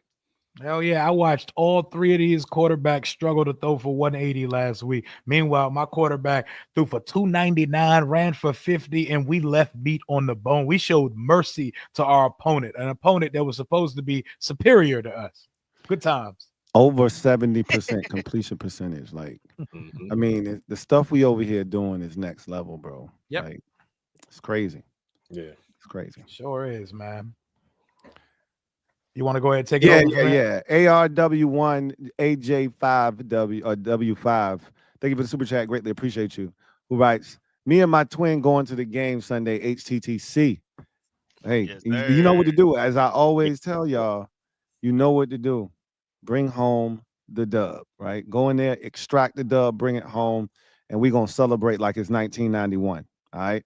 Yeah. So y'all go in there and get it done. Yes, sir. Enjoy yourself. You might have to Mike Scott somebody up in there, man, because you know how they act. They got a jail in the stadium, so definitely traveling packs, man. Without question. and head on the swivel. I'm going to give a quick shout out to the over 1,400 people in the comment section and watching this thing live, man. We appreciate each and every single one of y'all for the support. And if you haven't already done so, hit the like button, subscribe for more great content, turn on the notification bell so you don't miss a thing. And I want to say really quickly, I'm doing a watch party in Richmond. So if you in the Richmond area, you close by, you want to come check us out, we're going to be there 1 o'clock. We opening doors at Stadium Sports Bar in Richmond. Come out, support, watch the game, turn up. We finna get this dub and go to the Super Bowl and party like it's 1991, bro. We about to party like Juice is the #1 movie in America. Like, we finna get it like New Jack City. Living just enough for the city I'm living. Just enough. Let's get it, man. So y'all come out, support. The link to that is I'll drop the link in this video when it's all said and done, and I'll pin it in the comment section as well. So if y'all trying to come out, let's do it, man. Look forward to seeing a lot of y'all there too, while watching Rio's stream at the same time. Like, y'all know how we do it. Y'all know how we do it. That's love, baby. Let's go. Captain Obvious, thank you for the super chat. Greatly appreciate you. My guy, CO, we're going to make the Eagles look like Daffy Duck with no bill. We breaking beats and streaks this week. Hey, he was the one that said we knocking out their teeth so they can't bite no kneecaps. So yes, Captain Obvious be bringing the smoke, and I love it. Bars. Chris Hunter, thank you for the super chat. Greatly appreciate you. Chris writes, we out here snapping in the playoffs, and we already know it, with the Eagles, it's on site. You already know what it is, man. Like, they talk so much trash. They were talking about us so bad last week. Y'all ain't beating Detroit. Y'all finna get smoked. Y'all getting killed next week. Y'all don't got no dog walk next y'all week. Y'all run over. Oh yeah. Now they backtracking. Yeah, it's been all season long. They've been praying for Bo Nix to win Rookie of the Year. That's already a wrap. Meanwhile, they had to sweat it out in the snow. Matt Stafford throwing for 350 in the snow on these boys. Yeah, man, stop it. Your quarterback took a safety. Like, what are we talking about over here? My quarterback would never. What? A safety. What? must be the action of a peasant, of a common folk. The nerve of these peasants. Yeah, it's on site with those boys without question. Robert Snyder, thank you for the super chat. Greatly appreciate you. Double up. Who writes? LB told Rio today that Jayden Daniels is not as smart as Jalen Hurts. So tell me why ever since Jalen Hurts has been in the league, he has been wearing a playbook on his wrist. Well, this is going to be their response. I can tell you. This is his fourth coordinator, I think, in 4 years. Yeah, that's and a it's lot. about to be fifth. Yeah. Because Kellen Moore's probably going back to Dallas, is my guess. I don't know. They might hire Schottenheimer, man. I don't know. They doing some real tomfoolery over there, man. Yeah. Sick time to be a Dallas fan. Pour one out for those boys. Hey, man. I ain't pouring out a damn thing. Did you see they were talking to him about coordinator and head coach? Like, what kind of interview is that? Hey, that sound like some old Jim Zorn shit. Remember, we was about to hire Jim Fossil, and then we went crazy as fans. And Snyder, he pivoted because season ticket holders was like, yo, I'm getting rid of my season tickets if you hire him. They threw out a soft launch of Jim Fossil, and the fans were showing up with picking signs. Like, yo, a soft launch is crazy. That's exactly what it was. That's what they doing with Schottenheimer. Like, yo, hey, if you don't get the head job, man, we might keep you for offensive coordinator. You know what I'm saying? Like, that's wild, bro. That's crazy. That's sad. And I love it. GT7, thank you for the super chat. Greatly appreciate you. My guy, GT writes, Kings, late January, and we still talking Commanders football. How sweet it is, man. Sweet baby Jesus. On another note, everyone saw Philly misspelling. Yes, they what was she? The mayor. Eagles. What she say? ELG. Oh man, get hooked on phonics, Slim. She said ELG. She said it slow too. It wasn't even like she ran through. It was ELG. That fine Philadelphia education right there. I'm starting to understand why they fans so damn stupid in that stadium. I said, man, they bird brains over there, man. And you see, it's the blind leading the blind over there, man. Hey, all the coolest Eagles fans I know don't live in Philadelphia anymore, man. There's got to be a reason for it. You gotta leave. Golly. Or you gonna get infected with the stupids. We already see how Meek Mill talk. How Meek Mill tweets. Boy, man, I ain't never forgave him for the fries in the lap, man. I don't know what that was. I'm out about that one. Hey, go ahead, man. How about my stomach hurt? We know why your stomach hurt. Chris Hunter, thank you for the super chat. Greatly appreciate you. Double up. Writes 0-23, 54-4, 17-2, 18-5. This roster is crazy. And the song of the week, Young OG Fabulous. Let's get it, man. Shout out to Fab. Oh, okay. I was like 18.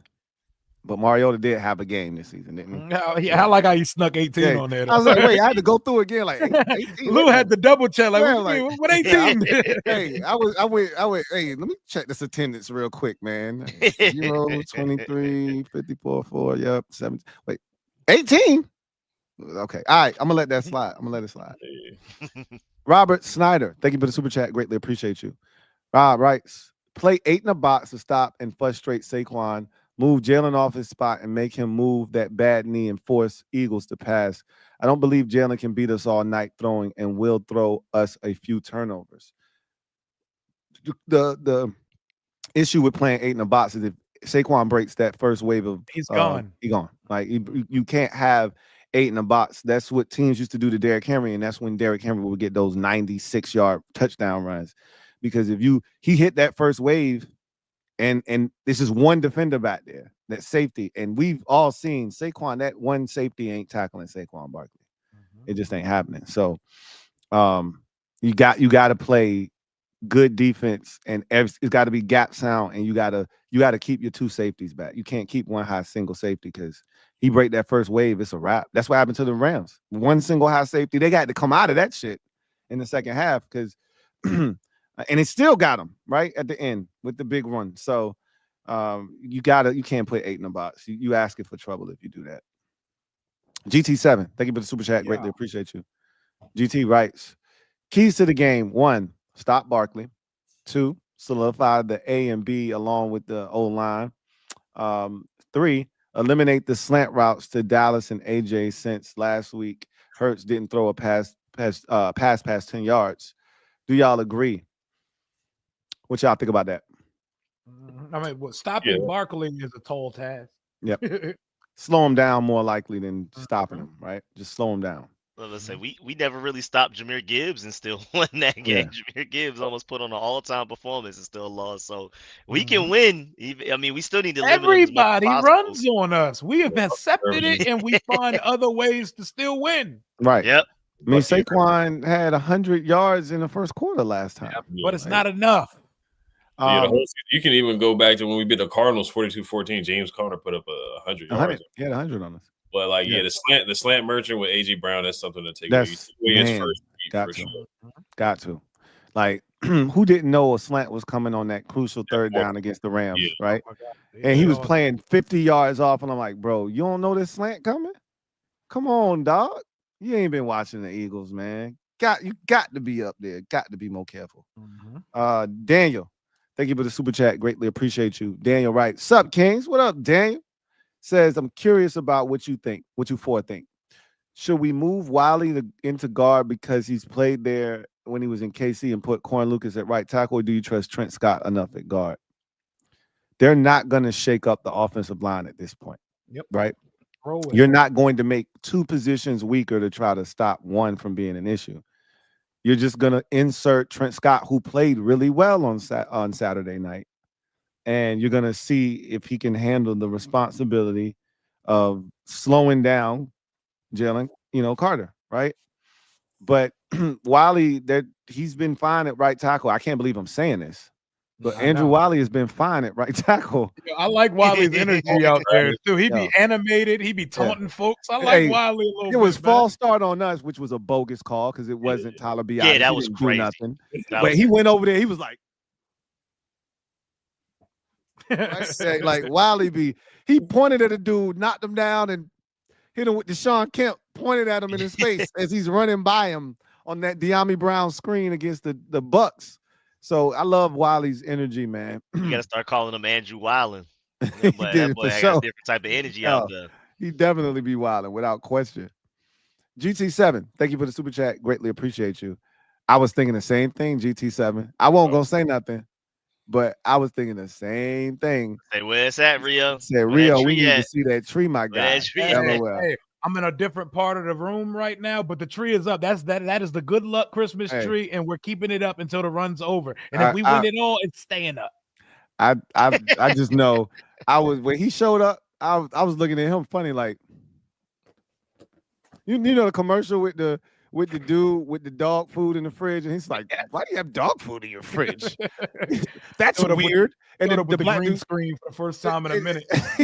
And he just looked at him like, and then he shut him out the garage. That's how I was looking at Rio when he showed up. I was like, "The damn Christmas tree at, bro? What you doing?" Can't be breaking tradition now, man. We too deep in the game for that. Jay, thank you for the super chat. Greatly appreciate you. Jay says, thoughts on drafting Quinshawn Judkins at pick 32. I like how you snuck that 32 pick in there too. Yeah, look, man, I can't talk draft right now. I ain't even gonna hold you. I'm not with. That's my guy though. Like that's my boy Quinshawn Judkins. But I don't want to talk draft right now. We got too much fish to fry right now. He had a great game. Street Scores hasn't made a mock draft video so far, so that's how you know, right, bro. It's different around here, man. With 3 bulldogs in it, you know. Yeah. It's different right here. It's different around here, man. Look, it's so fun to watch Cowboy fans talk about mock drafts. I'm like, man, get that shit off my timeline, man. Don't talk about no damn mock draft. Talking about, man, I love it, bro. I love it.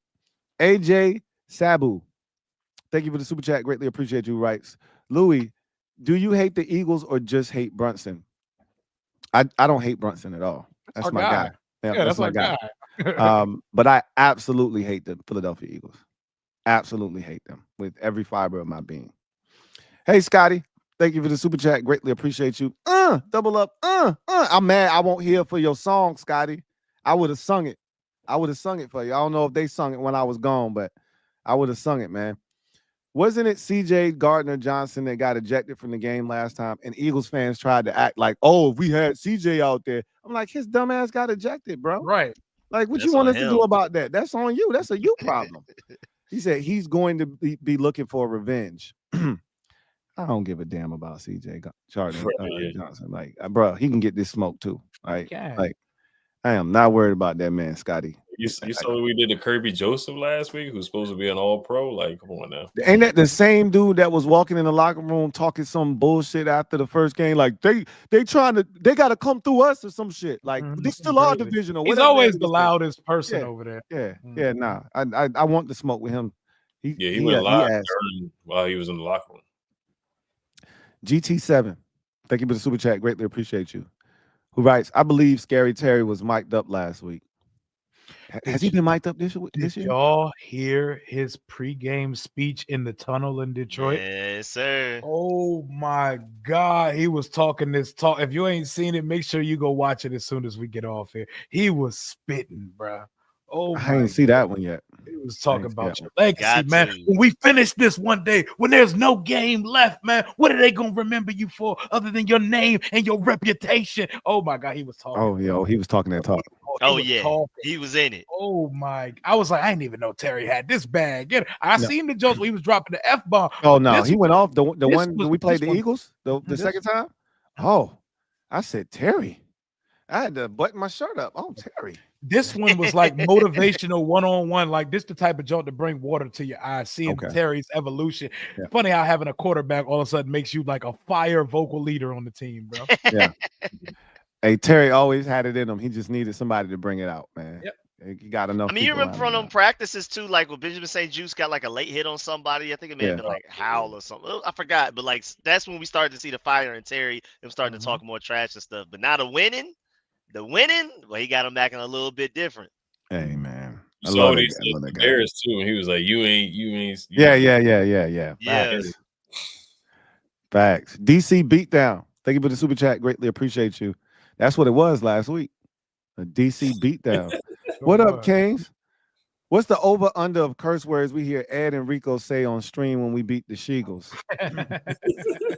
So 2.5. I'm gonna set it at a half. Let's freaking go. What does LFG stand for, Tom Brady? What is LFG? Was he dead ass or was he trolling? No, he was trolling. He was trolling. It looked like a troll. He wanted to see what Tom was gonna say. He should have said, "Let's freaking go." That's what he should have said. But Tom, he lit up when he said, "Hey, I put in the work. I don't cheat the game." Tom started smiling so big when he said that. Like, I know someone from my tribe. Like he was looking at him like, "Oh, I know what this looks like." He might be his favorite quarterback, man. Yo, Jayden. That boy loves some Jayden. He winning people over every week, man. Every week. Did y'all see who was it? It was Acho and LaShawn McCoy. I don't watch their little weak ass show, but when people are talking about Jayden Daniels, I'll listen. And there was like a 10-minute Glaze session, and they were like, I knew this kid was special at the rookie symposium, during the rookie weekend when the former players are talking to him and stuff. They said this dude was seated in the front row. He wasn't slouching. Shoulders high, head up, and he was asking questions throughout the whole thing while a lot of guys were there on their phones and stuff. He said, I knew this dude's temperament is different. He moves differently than a lot of these guys. There's something to it, man. Just little stuff like that. It's like, this dude's a machine, man. They even added to the fact that, like, you're a number 2 overall pick. You don't even need to be here. Yeah, let alone in the front asking all of the questions. Right. So, yeah, man, everybody's noticing. Hey, man, I ain't gonna front. I'm a hoe right now, bro. And I'm disappointed in myself. I'm gonna keep it a bean, man. I'm a hoe because I don't like none of them shows, bro. I be talking so much cold hard cash about these shows, killing them, bro. Man, I hate them shows. I've been watching all of them clips, bro. All of them shit. Yeah, I've been consuming all. You give me that shit. Give me that shit. Bruh, give me that. Bro, I hate Chris Broussard. All of them clowns, right? You know how many little foreign kids I done seen build some shit on YouTube from them other channels this week.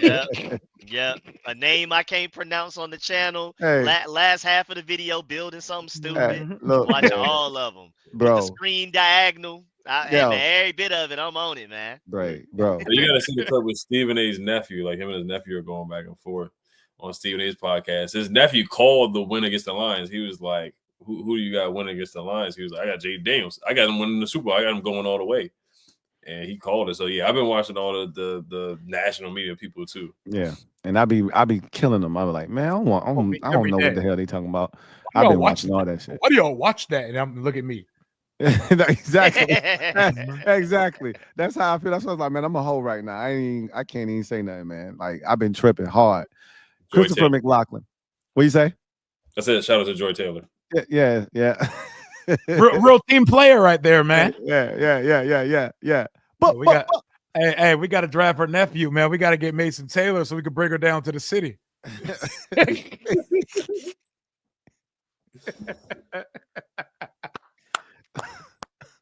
I cannot. Hey, the DMV welcomes you, Joy. Hey, Christopher McLaughlin, thank you for the super chat. Greatly appreciate you. Thank you, my guy Chris, who writes, "Hey Lou, Rico, Rio, and Ed. Hope everyone is doing well. Likewise, as always, C-Mac. 2 questions. Where does everyone objectively rank Terry as a receiver between A.J. Brown, CeeDee Lamb, and why? 2, except Lou, who do you want to play in the Super Bowl, Chiefs or Bills, and why?" Why except Lou? They don't want to. Because I probably already answered it on my channel. Okay. He already asked me before. Yeah, who wanna step out there first, man? I'll go first. Yeah, as far as the wide receivers, I had Terry above CeeDee this year because CeeDee just had too many drops. There's a lot of games where I watched CeeDee drop the ball, and whenever he got shut down, like the Ravens game, he was non-existent in that game. He started yelling at Dak on the sideline. We don't see that from Terry.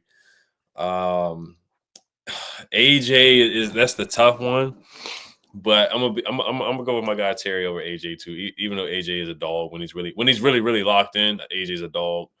But I got Terry number 1, and then who do I want to play in the Super Bowl? Of course, the Chiefs. I'd rather play the Chiefs and go up against Josh Allen rather than Pat Mahomes because of what Street Score says. The refs, they would play a factor. You cannot touch Pat Mahomes, and they have some type of weird magic going on. Whenever there's some momentum, like the Texans got their kick blocked, they should have lost to the Broncos. I think it was the Broncos who got their kick blocked. They got some weird magic to them right now.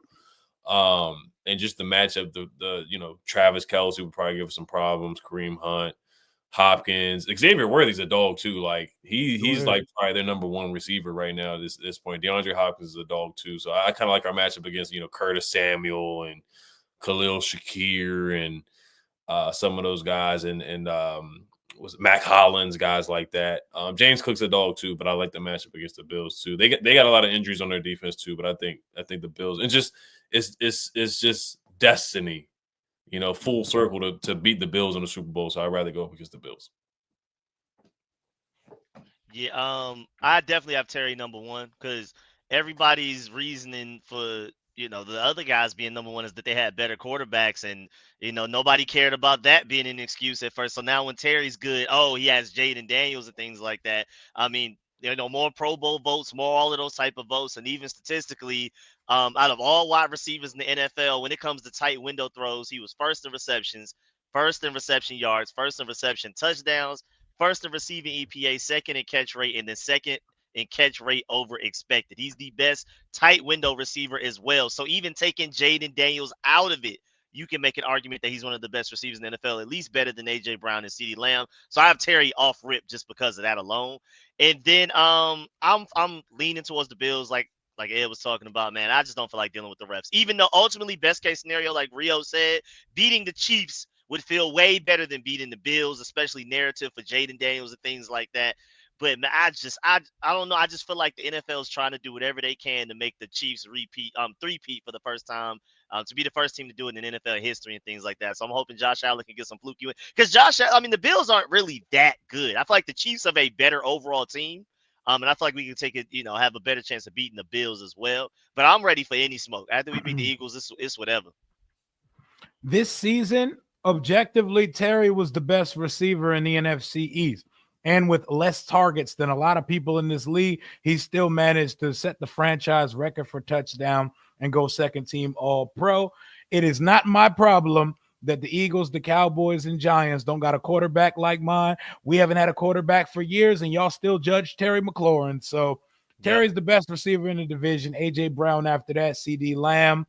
And then, and then Neighbors is a dog as well. But Terry's better than all these guys this year.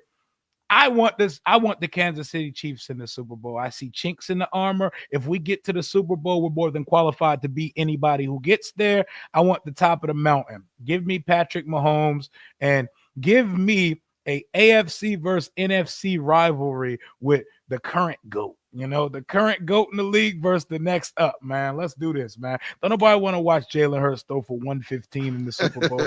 He ain't got 2022 in him no more. Don't nobody want to watch him go 19 for 28 for 126 yards, a touchdown and a pick in the Super Bowl. We want to see two bona fide top tier, top 4 to 5 quarterbacks go at it in the Super Bowl. Bring me the Chiefs.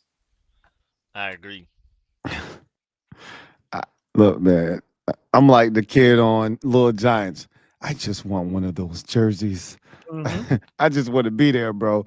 Once we get there, I don't give a shit who across from us. We gonna beat them. Like, I just want to get there, bro. Speaking of the jerseys, bro, you know how fast I'm ordering a Jayden jersey with the Super Bowl logo on it. When we get there. Yeah. And those also are gonna sell like hotcakes. Oh yeah. And just to let y'all know, I think America's rooting for the Bills because it's time for the Chiefs, and they're also rooting for the Commanders because we're the great feel-good story, the Cinderella and everything like that. So I think if you ask like the country and they did a survey, I think they want Bills, Commanders, from what I've been seeing.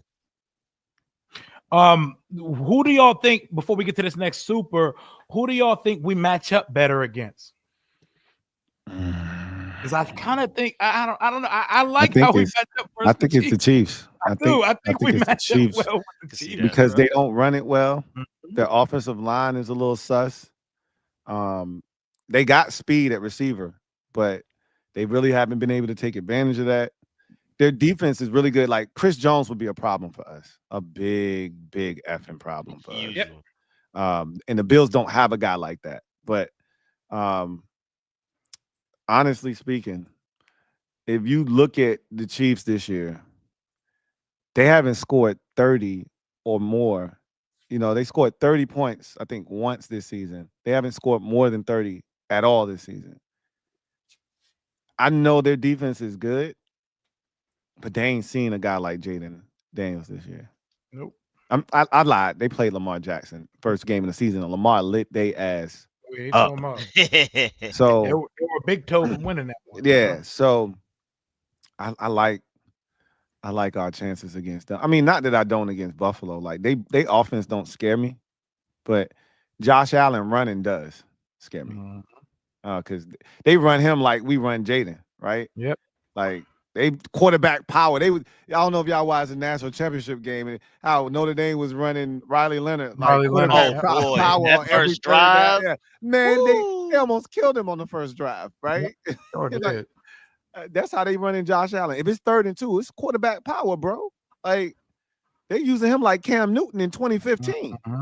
So he had 2 rushing touchdowns. Yeah, like I don't know, man. I think it might be the Chiefs. What y'all think? Yeah, I can see stylistically. Yeah, I say stylistically, I can see what y'all are saying with the Chiefs, but I think the Bills are the worst team. Especially if you just take away quarterback, I think the Bills are definitely the easier matchup for us, just off of just talent. But I see stylistically what I mean with the Chiefs. But I mean, you could argue Josh Allen is doing the 2nd best carry job compared, like out of all 4 quarterbacks left, is Jayden Daniels carrying this team the most. You can make an argument that Josh Allen is a distant second, with probably Jalen Hurts dead last as far as like having to carry a team. And I feel like if we could just strategize against Josh Allen, which is way easier said than done, I feel like we could beat them pretty well. And I feel like we could actually like win by a considerable amount. I think you're right about Terry being mic'd up. I think it was GT7 who said they think Terry mic'd up this week. NFL Films just put out that joint Rio was talking about with the speech. And then I know y'all seen Terry running into the locker room. He dapped up Magic. He dapped up Adam Peters, and then he went into the locker room and he dapped another dude up. Was like, they gotta come see us, or what did he say? I tweeted it out too. But then they was chanting his name in the locker room, Terry. Like all of that footage, he had to be mic'd up, bro. Yep, I love Between that and the speech before the game, he had to be mic'd up. So I think you're right about that. Hey. Shadow Striker 7. I can't wait till they put that out, man. I'll be fiended up for them joints, bro. Yeah. Like straight up. Shadow Striker 789. Thank you for the super chat. Greatly appreciate you. Writes Rio skipped my super on the LB stream. LB got me cracking up saying, quote, Lamar is near the bottom of the league in passing, LOL. 4,100 yards, 41 touchdowns, and 4 I was picks. like, bro, like he's the MVP. He has 4,000 yards and 41 touchdowns. Because I was comparing their passing offense to the league, and he was like, but the Ravens are near the bottom of the league in passing. They don't pass it. I said, this year they passed it a whole bunch. Like, yeah, he don't watch other teams for real though. Like that, again, what you say? He got to do his research. He got to do his Googles. Yeah, he don't really watch a lot of other teams, man. Because I get him on that stuff all the time. Like he really just know the Eagles for real. So, like early in the season, we used to go back and forth, and I'm like, bro, have you watched Jayden Daniels? Just be honest with me. He's like, nah, I ain't really watch. How the hell you talking to me about my quarterback then? You ain't been watching. I can talk to you about your team. I watch all of your games, right? Mm-hmm. That's the difference between me and you. I can talk to you about your squad. I'm not telling you I know more about your team than you because you do the everyday minute details of your squad, but I watch the games. I know what I see. You can't even have those conversations with me about my quarterback because you ain't watching. Mm-hmm. Those are the type of people that get on my nerves. Like, don't talk to me about my team, my quarterback, and you don't watch. Don't talk to me about something you don't know about, period. You don't know nothing about this. You don't know nothing about a superstar quarterback. You don't know nothing about that. Stay in your place. Jared talks football. Thank you for the super chat. Greatly appreciate you. Jester Brunson sounds like a WWE character. I can see that. Yeah. Jester Brunson. Jester Brunson. That's hilarious, yo. Mr. Ron B. OG Triple OG says, would have been nice to win in LA, but it's going to be much more satisfying beating the Eagles at the Link. Yeah. I mean, do you know how much, like, we got to finish it. When we beat them, we have to finish it though, because you know what the excuses, what the thing is going to be. But did y'all win the Super Bowl though? Right? Y'all gonna get smoked by the Bills, and it's gonna be the same banter it's been the last 6 weeks, man. Right. So you got to finish it. But if you beat them en route to winning the Super Bowl, they can't say nothing. I mean, nothing. Because think about it like this. And I got this in my back pocket for him. My quarterback already did something your lame quarterback couldn't do. You can't beat Tampa Bay in Tampa Bay. Mm-hmm. You're 0-3. Your boy hasn't even won a road playoff game yet. All right. My guy has gone to 2 establishments, one that your quarterback has been to twice in the postseason, once in the regular season, and is 0-3. So what I'm telling you is it's levels to this shit. And yours ain't on the level that mine is on. So watch how you talk to me and talk to us nicely over here, man. What's wrong with you? I can't wait. Dejon Drake, thank you for the super chat. Greatly appreciate you. Who writes, January 26th is Kobe Day. JD5, favorite player, my favorite player. We play at 3 p.m. I found out about Kobe passing at 3 p.m. at work on that day. My birthday is the number 26. There's a lot of symmetry there. Sad day, man. I remember that, man. Yeah, we talked about it on the my show the other night, man. It was one of those surreal moments where you remember exactly where you were when you heard it, and you know how you responded to it. It was it's crazy. It hit me hard, man. It hit everybody hard. It was just so unexpected. That whole that his death kicked off what was one of the wildest years of existence for most people who are of a certain age. Like COVID hit that year like crack, bro. Like it was the one thing after another, man. Yeah. In 2020, remember they was like, man, you could have 2020 back, man. Like people was like, yo, yeah, give 2020 back. Like, where's 2021 at? We done with this year already, and we was like 3 months in. You know what I mean? Yeah. Devon Cash, thank you for the super chat. Greatly appreciate you. Devon writes, what the funny thing skirt I saw. Ben Johnson went to the Bears out of spite to one-up Jayden after what he did. Good for some basketball guys. I think Rio hit it on the head. Like after watching Jayden destroy him, and then Jared Goff let him down, he was like, I need one of them types. I need some tools. Yeah, I need one of them types if I'm gonna have a chance. Because remember, the rumor was he wanted to go somewhere where he could bring his GM with him, which would have been our guy, right?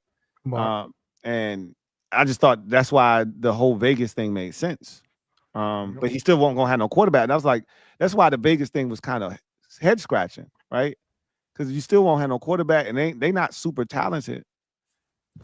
It makes sense him going to Chicago. It makes sense.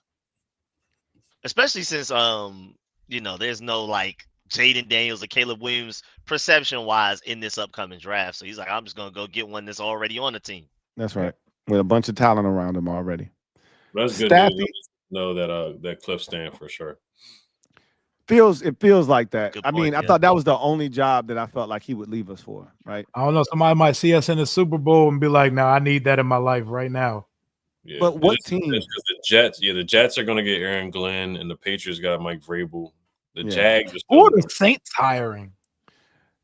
Well, that's the thing is they're gonna have to get one of these like retreads or some young coach that won't gonna get a job. They're gonna true pet singer or something. Yeah. I like Liam Cohen a lot. If I were Jacksonville, that's who I would try to get as my coach. Liam Cohen? Yeah, he did a really good job in Tampa, man. I thought he did some real creative stuff too. I like him a lot. Stathy H, thank you for the super chat. Greatly appreciate you. Who writes, you think Fangio will get out of 2 deep safety looks or keep doing what they do, rely on 4-man rush? JD is going to dink and dunk them boys 34-21 skin or 31-24 skins. Look, every defensive coordinator wants to stay in a 2-high shell.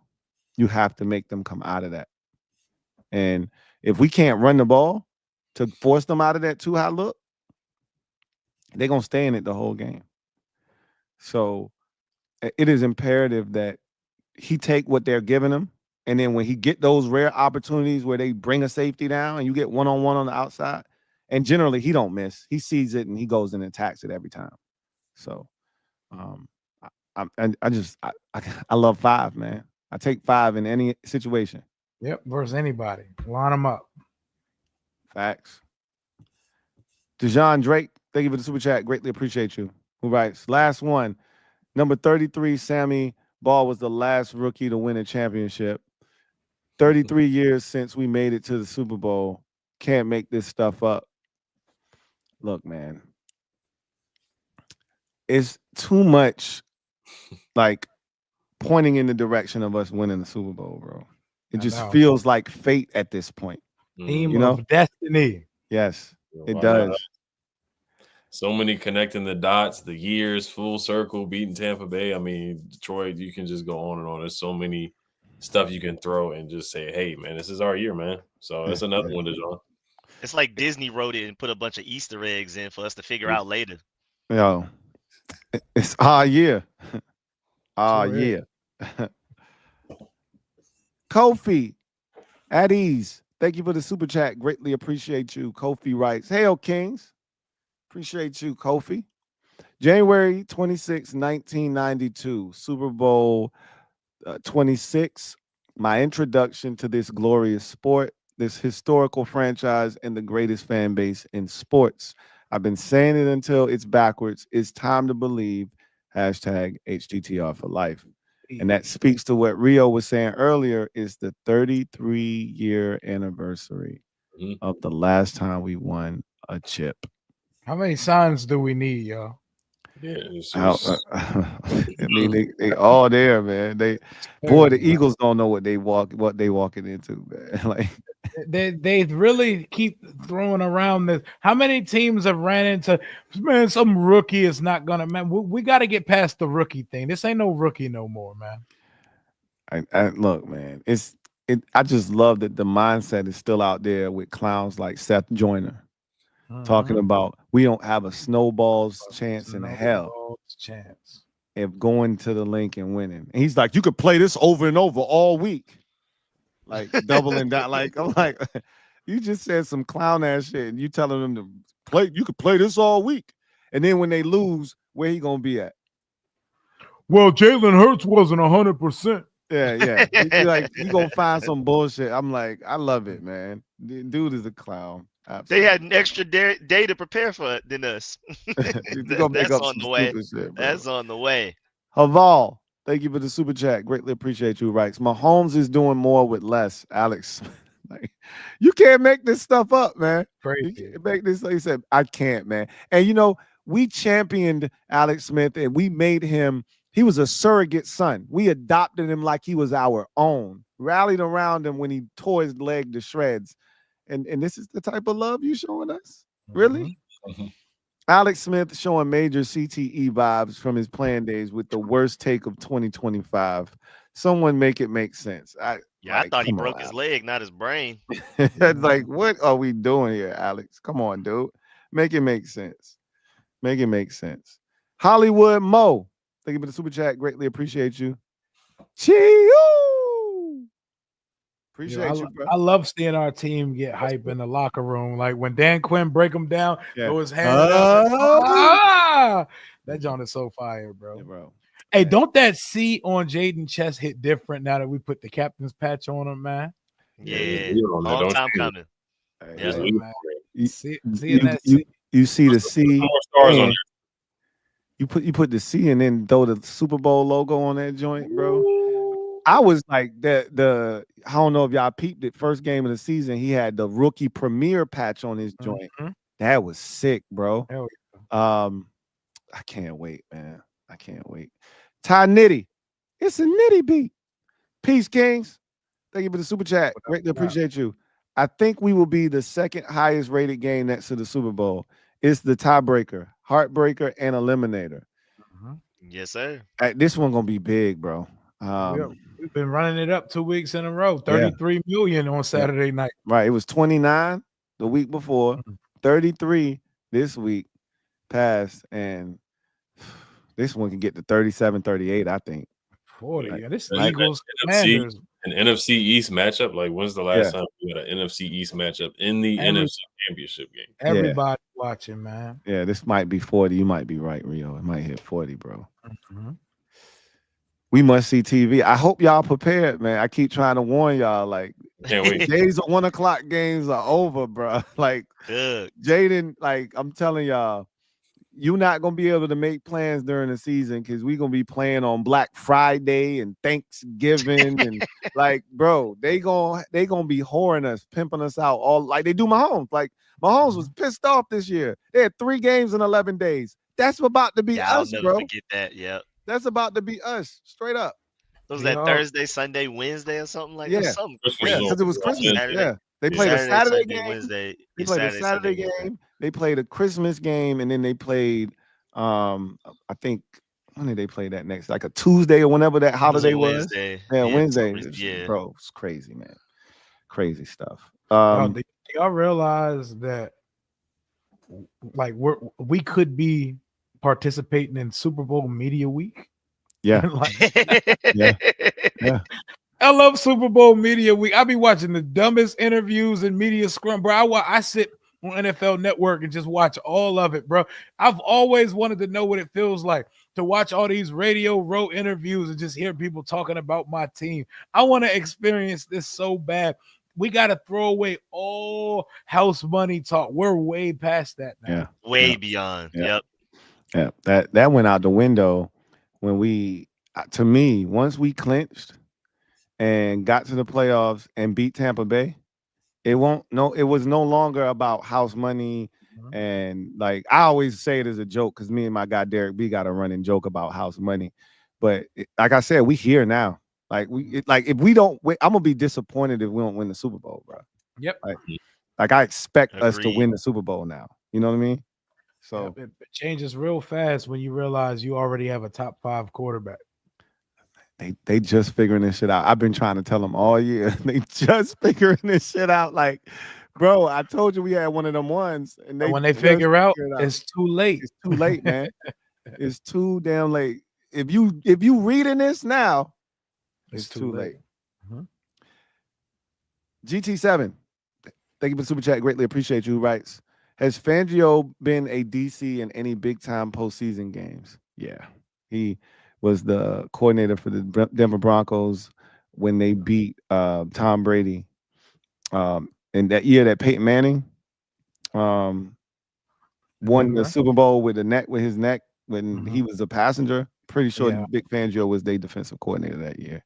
Yep. So yeah, Vic's been in some big spots before for sure.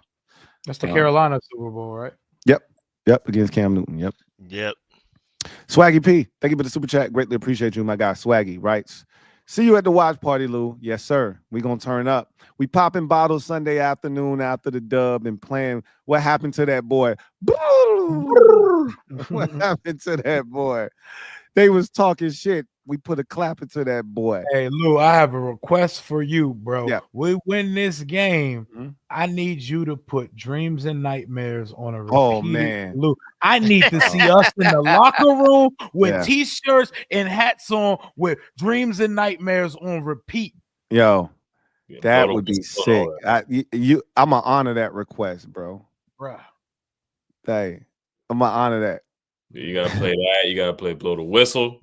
But too short. You gotta troll Gilly. Oh, gotta do that for Yeah. Gilly. Yeah. Yeah. Oh, need that. Oh, I'm making a Gilly video if we will. I'm going outside and having my son record me or something, bro. Blow the whistle. Can't Tell Me Nothing by Kanye on repeat. Yeah, you already know what it is, bro. We turning up, man. They gonna hate us, boy, because they ain't us. They gonna hate us Yep. so bad. LT, here's an Eagles fan right here who keep moving the goalposts, who been moving the goalposts all year.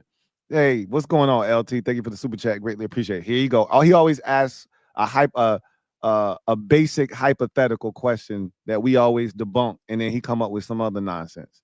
What if JD is the best yearly but can't beat Hurts? He's already beat him. He's 1-1 against Jalen Hurts. What are you talking about?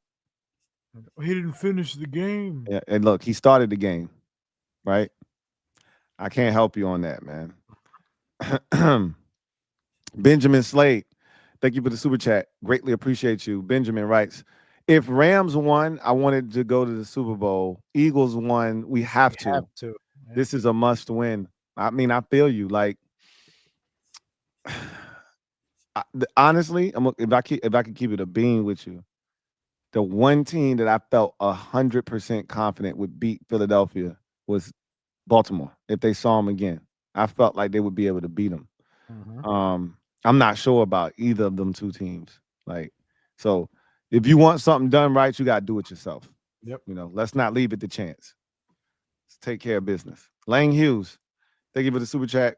Greatly appreciate you. Lang Hughes writes, Barkley can get his 140 to 150. Just limit the explosives. My thing is just don't let him score touchdowns. Yep. Like, don't let it be a 55-yard touchdown run. Run it down like we ran down Gibbs on them long runs. You know, Hell stop yeah. before the end zone.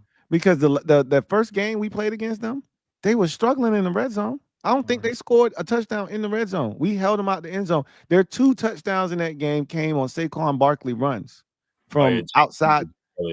Yeah, from outside the 30. You know what I'm saying? They were big runs. So I really think we can hold them down, but we can't give up the big, crazy, long touchdown runs, man. Like, that's what they feast off of.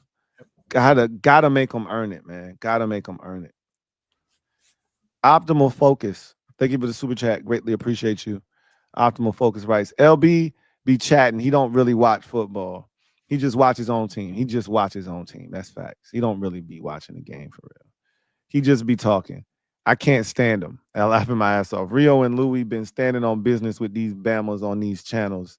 Yes, sir. Hey, that's what you got to do, man. Like, at the end of the day, LB, that's my boy, but he just know the Eagles, right? He know his team. I give him that. But he be just saying, like, the thing with Rio earlier, like the Ravens, one of the worst passing teams. What are you talking about? Lamar threw for 4,100 yards Lamar this was year. letting that thing rip all season. What are you talking about, right? And that's the stuff he be saying. Hey, I got Bo Nix. Oh, okay. Like, come on, bro. You lose all credibility when you say stuff like that. You know, like, come on, bro. You just at this point now you jealous.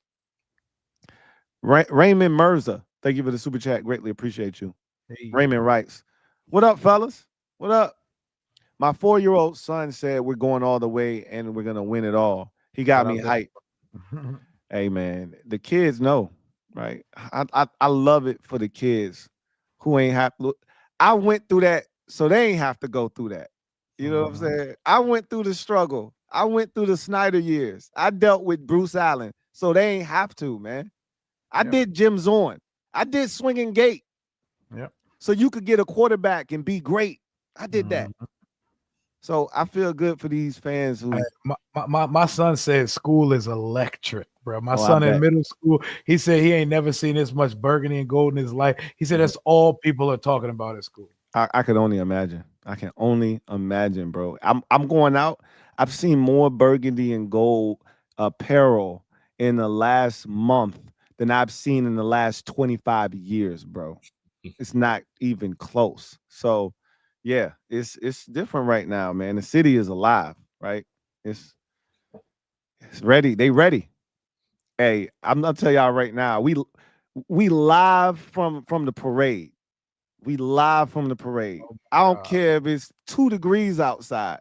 Okay, if I got no connection, bro, you gonna watch this in 360p at the parade. Hey, bro, 180 if I have to with me. Hey, every other second, you gonna see the parade floats go by and me just screaming out there. It's gonna be bananas, bro. Let us win this damn Super Bowl, man. I'm out there, bro. Kirk and Slush, thank you for the super chat. Greatly appreciate you. Who writes, LB biggest point is we due for a loss. Scared talk. Yep. I mean, no logic behind that. Nothing. Like, this is the law of dues. You know, y'all are due for a bad game. Hurts is due for a good passing game. Yeah, that's pretty much where he at. Like, we ended their streak. Last time we saw them, they had won 10 straight. We put that down. So, yeah, they want some get back, but it's levels to this shit, man. It's levels to this shit. Sure are. All right, so that was we got one more here. AJ, thank you for the super chat. Greatly appreciate you. Double up. Who writes, if Carter wreaks havoc with no Cosme, how do we adjust? I mean, that's when you got to start double teaming. Like, if I'm Philadelphia, what I'm gonna do is I'm gonna force y'all to single up, right? So I'm gonna rush or at least mug that A gap, which right over Biotis to force you to have to single up, right? And if you blitzing the A gap so that Biotis can't help and let Carter get one-on-one with Trent Scott. I mean, if you do that, I'm still gonna keep a back end or something, right there to help him. But Cliff like to get all his eligibles out. That's why Jayden stay in the empty, because he like to get all 5 of his eligibles out, because that make it tough. I talked about this early in the season. One of the things that made us so tough to defend was it's so much space on the field. Cliff creates so much space.